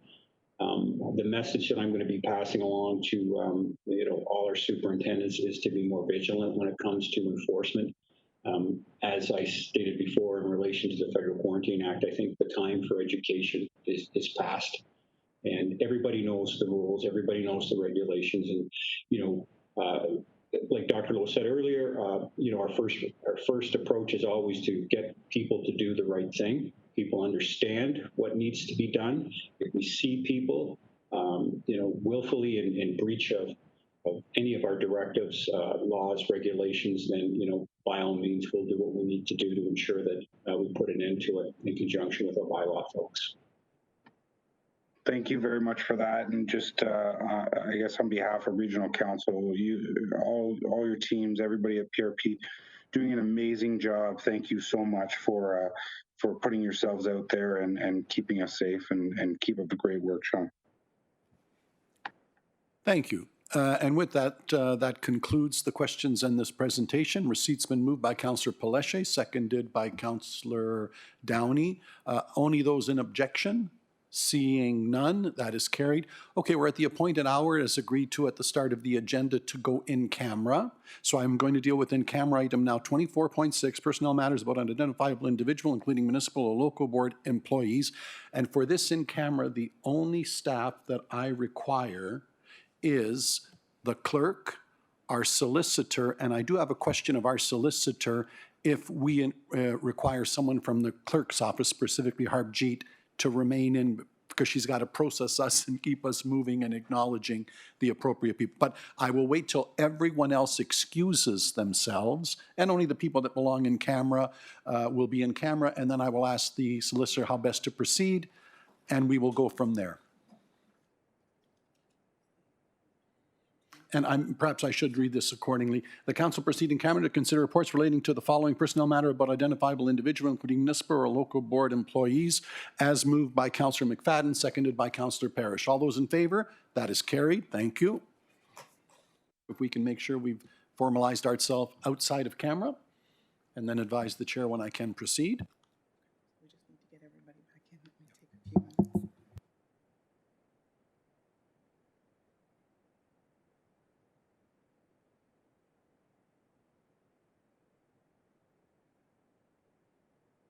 We are good to proceed, everybody. We are back in public session. The outstanding matters I have before me that were held on consent, item related to Public Works, 11.1 curbside waste collection contractors performance. Councillor Parrish had a question.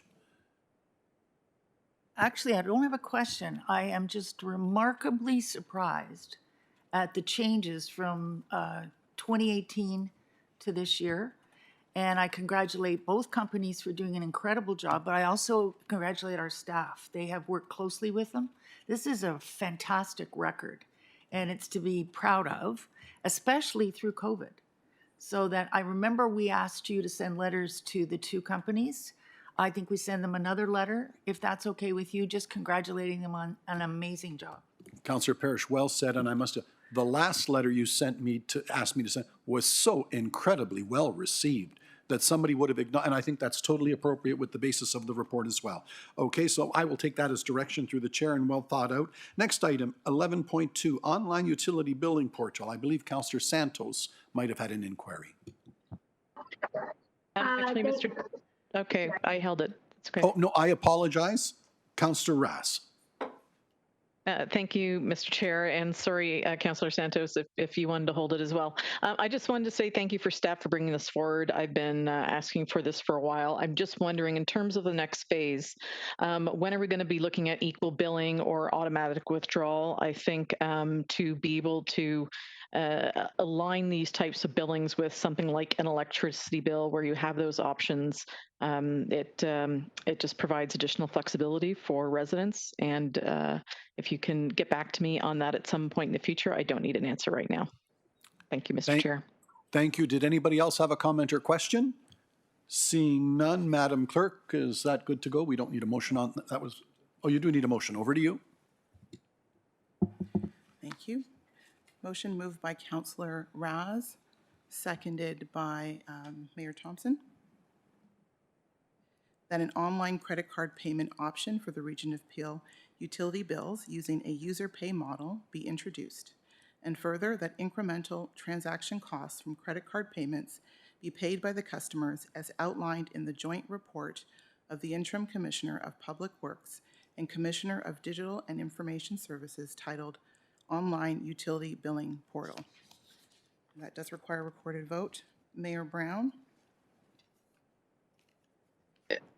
Yes. Mayor Brown in favor. Councillor Carlson? Mayor Crombie? Yes. Mayor Crombie in favor. Councillor Demurla?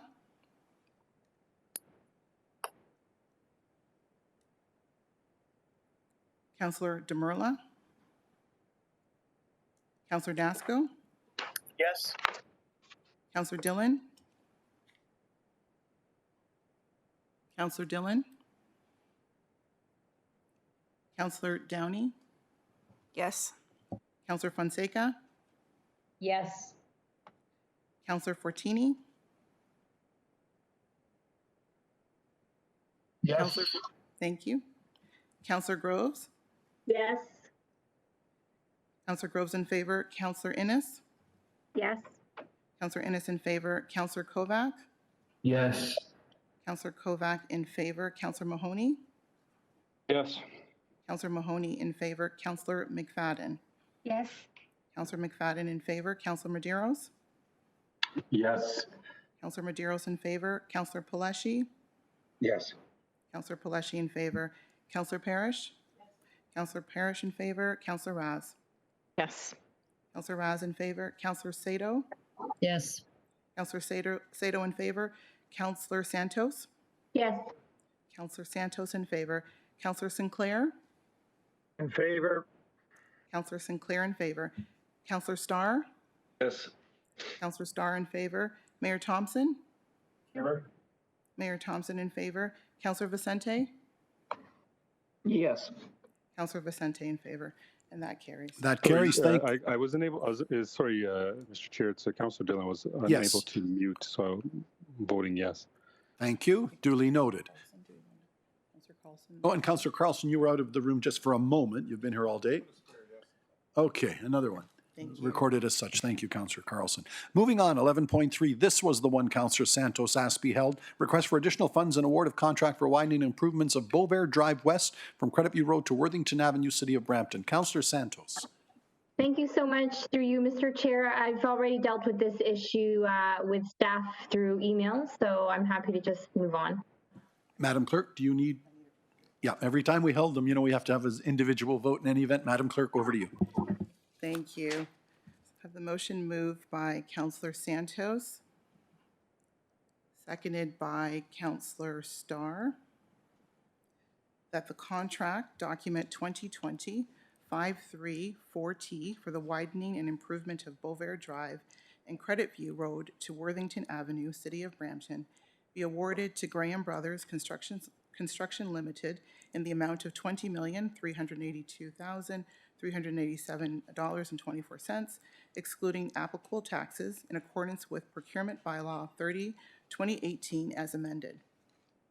And further, that the remaining budget for Capital Project 12-4040 for the widening and improvement of Beauvais Drive from Credit View Road to Worthington Avenue be increased by $4,800,000, finance 85% from Development Charge Reserve Fund, R3505, and 15% from Roads Reserve, R0210, in order to proceed with award of the construction tender. And this does require a recorded vote. Mayor Brown? Yes.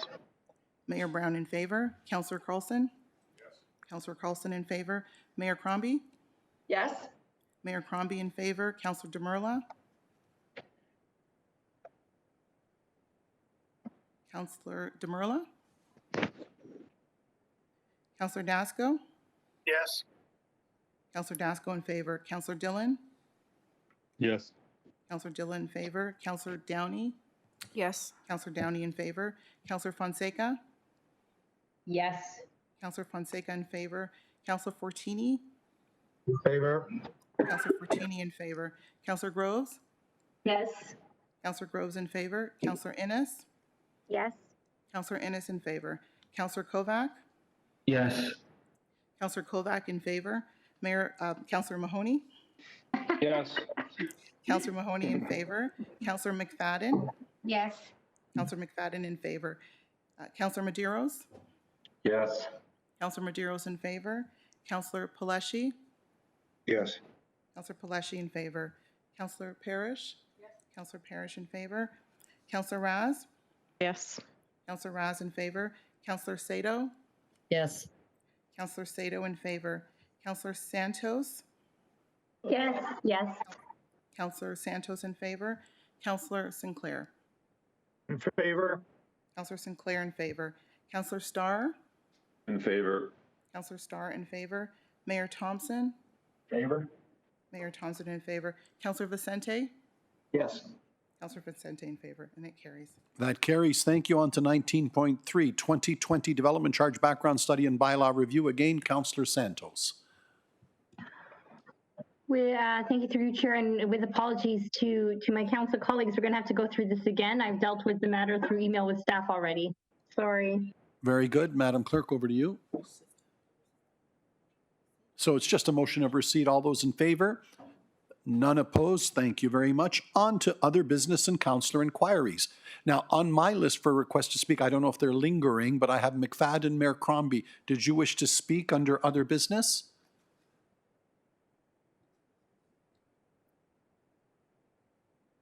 Councillor McFadden, I'm assuming no. Mayor Crombie, did you have other business? No, thank you. I can see her on the screen. That's fine. So that being the case, Councillor Paleshi now, I believe, has come up under other business. Councillor Paleshi. Thank you, Mr. Chair. Just in discussions with city staff, we've had, I'm sure members have heard that Brampton is hired consultants relooking at the 413 and the possibility of looking at other opportunities. I would love the opportunity and council support to allow for city staff to come to maybe the next regional council to delegate and to talk a little bit about it and maybe answer some of the questions. Is that an opportunity that I can put forward here if that would be okay through you, Mr. Chair? I welcome the idea. I can tell you the next council meeting is going to be quite a council meeting, perhaps welcoming the idea entirely. Perhaps we can chat along with staff to decide where appropriately to slot them in. Would that work, Michael? That would be great. Thank you. Thank you very much. Okay. Andrew Farr's just come on. Andrew, did you have something?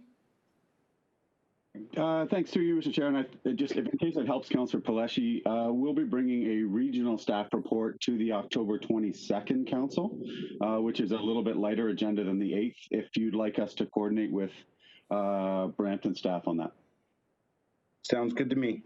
Perfect. Well done all around. Thank you very much, Commissioner Farr. Okay, moving on. If there are no other notices of motion, I'm on to the bylaws before I go to the matters proceeding out of in-camera. Madam Clerk, with regards to the bylaws. Item 23, 3 readings of the bylaws. Do you have anything? No, very good. So we're on to in-camera, the matters arising out of in-camera. Madam Clerk. Thank you, Mr. Chair. Motion moved by Councillor McFadden and seconded by Councillor Groves that the appointment of a Chief Administrative Officer to be named in an announcement by the Regional Chair in accordance with direction given in camera for a period of 24 months commencing on October the 1st, 2020 be approved, and that the direction given in camera to the Regional Chair and to the Director of Human Resources related to item 24.6 listed on the September 24th, 2020 Regional Council agenda be approved and voted upon in accordance with Section 239 6B of the Municipal Act 2001 as amended. And that does require a recorded vote. Point of order, Mr. Chair. Yes, point of order on the vote. Councillor Paleshi. Thank you, Mr. Chair. Mr. Chair, just a question to you. You probably have the experience, especially at the region. In the Council Code of Conduct, Does it say anything in there with respect to not allowing members to speak on an item such as so important as this one? Councillor Paleshi, I don't know that. Yeah, perhaps through the, I think I understand the flavor of what you're asking. I think we've dealt with it. I know we've had a fulsome conversation. Madam Clerk? I would need to defer to our regional solicitor if the question is in terms of what's included in the council code of conduct. If the solicitor is there, if he could answer? Yeah. Through to the solicitor or perhaps the commissioner. See, where you throw me is you're talking about code of conduct versus procedure, but if someone can try and help sort this out through to Patrick O'Connor, our regional solicitor. Yes, Mr. Chairman, thank you. This would be a procedural bylaw matter in connection with calling the question as opposed to a code of conduct issue. I don't recall any content in the code of conduct that would address this. And in fairness, as the matter was dealt with, we did call the question, had the discussion such as it was, so I'm going to rule it's time to vote. Well, point of order, it's Mayor Brown, you're on my list. Go ahead, Mayor Brown, you're on my list. I had asked in camera if I had the right to speak to this in public, and I was told by the regional solicitor that I did. I had emailed the clerk the opportunity to speak. I assumed I'm on the list. Are you now saying that we don't have the right to speak in public? And I do recall the question being asked, Mayor Brown. Thank you. Through to the clerk and the solicitor, now that the motion is before me. So that I understand the question, is the question whether the procedural bylaw, the question around the motion to call the question, because the motion to call the question was properly voted on. And when that passed, as it did, what it does is clears the board. So at that point, we immediately voted on the next motion that was in front of council, which was a motion of deferral.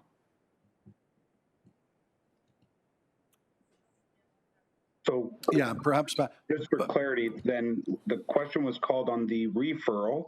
So there's no question that's been called on any other motion after that.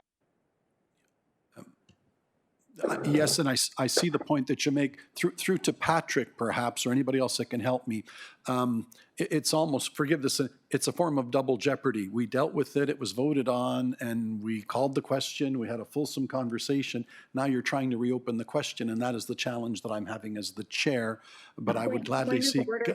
Point of order, Chair. But let me just let me finish, if I may. But just to be clear, there is the chair's interpretation. If perhaps the commissioner can help me, or the solicitor, if anybody can give me guidance, in the attempt that the chair is just trying to keep us moving along, I might add. So, Patrick, any thoughts on that? I have to admit, Mr. Chair, that I'm at a loss on the procedural nicety here. I would reiterate my advice that Mayor Brown is entitled to express himself. How that relates to the procedure, I have to defer to the clerk on that. Well, then it's asked and answered. If the solicitor tells me he thinks we have the right to yield the floor to Mayor Brown because we have a motion before the floor, I have to acknowledge that. So you have read the motion. It is the motion before me on the floor. My speakers were Brown and Paleshi. Mayor Brown. Thank you, Chair Yanika, and I'm mindful that we can't mention names because that was mentioned in camera, but I believe I owe a responsibility to the residents of Brampton to highlight my concerns. I will preface that by saying I hope I'm wrong. For the sake of Peel Region and for the sake of Brampton, I hope I'm wrong. And frankly, Chair Yanika, you have yourself proved me wrong. The selection of a CEO who has publicly argued against the region appeal gives me reservations. The selection of a CEO who has argued for funding formulas that would reallocate resources from the taxpayers of Brampton to Mississauga. Mr. Chair, point of order. Reservation. Point of order, Mr. Chair. This is almost naming people, and I think it's very inappropriate, Mayor Brown, and I think the chair should call a point of order on this one. I'm following the advice the legal counsel gave me in camera. Yeah. Well, Mr. Chair, sorry, if I may, I think that there's an order of operations here, and that the way that this has been structured has deferred the announcement of the name of the appointee. And I would caution that any comments not proceed on the basis that the appointee has already been named when the appointee has not technically been named until you make the announcement. With which the chair agrees with entirely. So I will caution all of my speakers to be mindful of that. If you wish to speak to the process under the previous ruling, you have the right to be heard. Mayor Brown, I give you the floor back with the caution that you've been given. Please proceed again, Mayor Brown. Yeah. Thank you. And I was proceeding under the advice that Patrick O'Connor gave us in camera. He said that I could state my concerns without stating the name. And so my concerns relate to, I hope I'm proven wrong. And Chair Unique has been an example of that. But the selection of an individual that has publicly articulated a position against the Region of Peel when we're all here to serve the Region of Peel, a public articulation of changing funding formulas that would aid one municipality at the expense of another give me concerns. This very well may be an incredibly competent individual, and like I said, I hope that my concerns are not founded. But I want this to be put on the record that we're going to be looking very carefully. And, I will raise alarm bells if I feel that this issue of regional governance is being revisited. The second thing that I have to raise and flag, and the reason that I'll vote against this, is I believe in the importance of running a competitive process and having the ability to interview. The fact that I have not been able to ask any of the questions of the applicant, the fact that I've not had the opportunity to see the applicant, that is not a process that I believe occurs anywhere else in the province or the country. And so I've expressed my reservations, and I hope to be proven wrong. Point of order. This is out of order. You are dangerously close to naming, and you're into debate. Patrick O'Connor, I think, said this can't be indulged. Nando? No, Patrick O'Connor did not say that. You were providing an opinion for Patrick O'Connor, which he did not say. You were disclosing in-camera information, Mayor Brown. You are speaking to in-camera information. Mayor Crombie, you may want to hide how you've gone about this. If it's not order through the chair. After the legal opinion and the fact that we have to be transparent and open, this is the motion before us. As a matter of procedure, anybody has the right to speak to the motion with the caution that the solicitor has provided.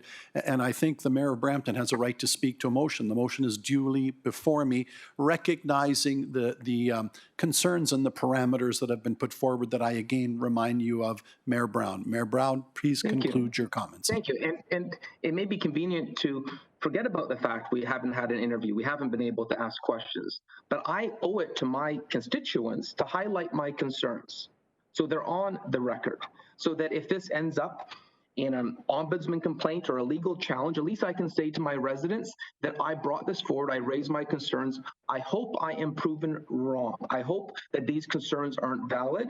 I hope this person is as exemplary for the Region of Peel as they were in previous occupations.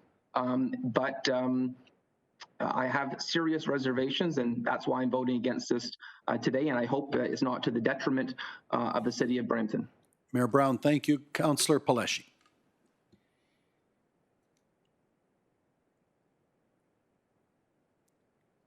Councillor Paleshi. Please proceed. Yes, please proceed. Thank you very much, Mr. Chair. And so I agree with a lot that Mayor Brown has said.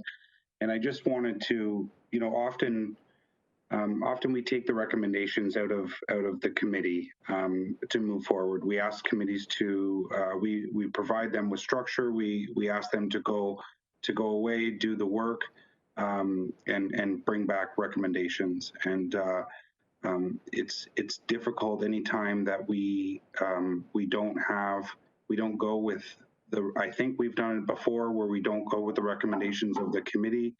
I was on this committee that was tasked with this objective, and it's unfortunate that I think that we just didn't follow the way that procedurally we should have done. I think that this is something that that all members of council could have gotten behind, but we have some members of council that like to maybe just shoot from the hip, which is not a bad thing, and try and move things along and push things forward. But we also do have other members that like to follow procedures, and I think that I'm disappointed with not being awarded the opportunity to have my say, or even to talk about this decision, because I did want to be able to get behind somebody. I wanted to be able to hopefully potentially bring everybody together on the procedural matter and on the question that was essentially called. And I think it's unfortunate that not all members got the opportunity to speak. This is one of the, if not the biggest decision that this council, this term, has made, and not awarding that opportunity, I think, is pretty disappointing. And I just wanted to express my my sadness to the effect that, you know, I represent 132,000 people in the region of Peel in wards 2 and 6, and their voice was not heard today, and that's disappointing. And that's not why I was elected. I was elected to speak the minds of what I think my public, the people that I represent, want me to do. And what you have done with me and those people today is extremely disrespectful, and it's unfortunate that you have done that, because I would not have done that to you. Thank you. Thank you, Councillor Paleshi. Mayor Crombie.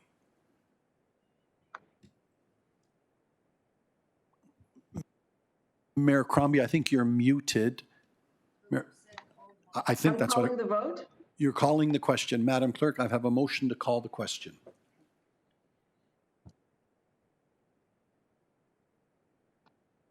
Mr. Chair, just a quick question. Is there any speakers on the list?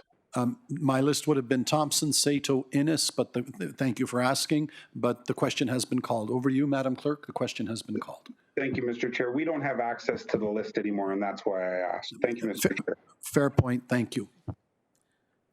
Thank you, Mr. Chair. Right, this motion is to call the question on item 24.6. Does not require recorded vote, but I will call names so that I can confirm the vote. Mayor Brown. No. Councillor Carlson? Yes. Thank you. Mayor Crombie? Yes.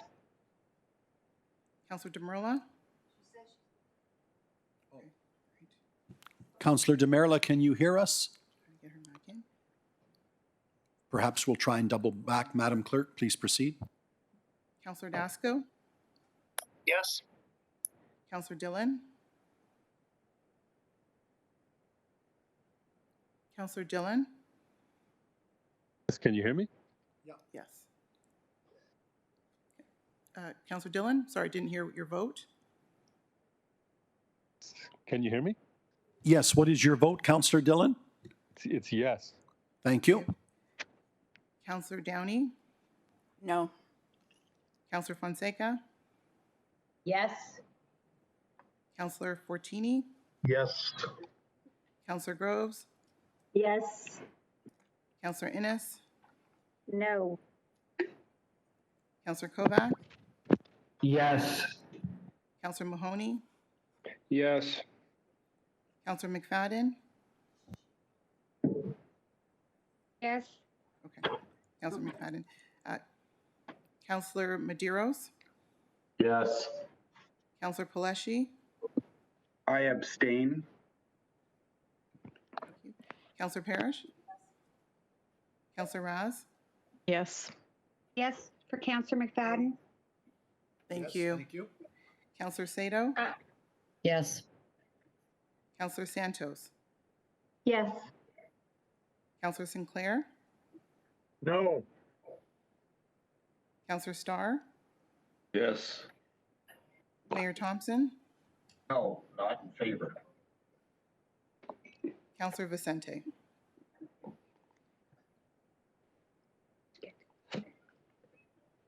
Councillor Vicente. Yes. Yes. Do you hear me? Okay, and Councillor Demerla, we heard Councillor Vicente, it was a yes, as I understood, and we're doubling back to Councillor Demerla. Can you hear us and can you vote? I can vote, but can you just tell me, because I got kicked off, what are we voting on? Madam Clerk? It's a motion to call the question on item 24.6. Which was the motion to deal with moving forward on the appointment of a CAO. Okay, so I vote yes. Thank you.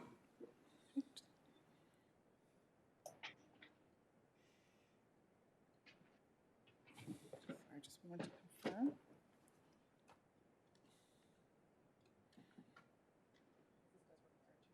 Right.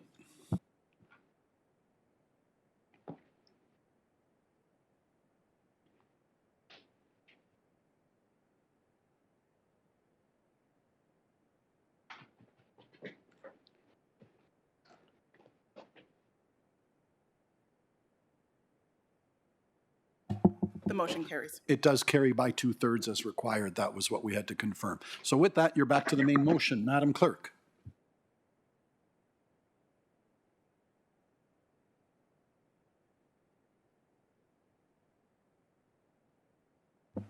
And the motion before us is that the appointment of a chief administrative officer to be named, an announcement by the regional chair in accordance with direction given in camera for a period of 24 months commencing on October the 1st, 2020, be approved, and that the direction given in camera to the regional chair and to the director of human resources related to item 24.6 listed on the September 24th, 2020 regional council agenda be approved and voted upon in accordance with section 239 6B of the Municipal Act 2001 as amended.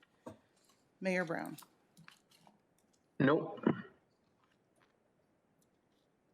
Mayor Brown opposed. Councillor Carlson. Councillor Carlson in favor. Mayor Crombie. Yes. Mayor Crombie in favor. Councillor Demerla. Yes. Councillor Demerla in favor. Councillor Dasco. Yes. Councillor Dasco in favor. Councillor Dillon. Yes. Councillor Dillon in favor. Councillor Downey. No. Councillor Downey opposed. Councillor Fonseca. Yes. Councillor Fonseca in favor. Councillor Fortini. Yes. Councillor Fortini in favor. Councillor Groves. Yes, in favor. Councillor Groves in favor. Councillor Innes. No. Councillor Innes opposed. Councillor Kovac. Yes. Councillor Kovac in favor. Councillor Mahoney. Yes. Councillor Mahoney in favor. Councillor McFadden. Yes. Councillor McFadden in favor. Councillor Medeiros. Yes. Councillor Medeiros in favor. Councillor Paleshi. I'm abstaining this time because I was not given the opportunity to speak. I meant to say no last time to the calling the question. Thank you. Moving on. Thank you. Thank you. Councillor Parrish. Councillor Parrish in favor. Councillor Raz. Yes. Councillor Raz in favor. Councillor Sato. Yes. Councillor Sato in favor. Councillor Santos. Yes. Councillor Santos in favor. Councillor Sinclair. Councillor No. Sinclair. Councillor Sinclair opposed. Councillor Starr. In favor. Councillor Starr in favor. Mayor Thompson. Opposed.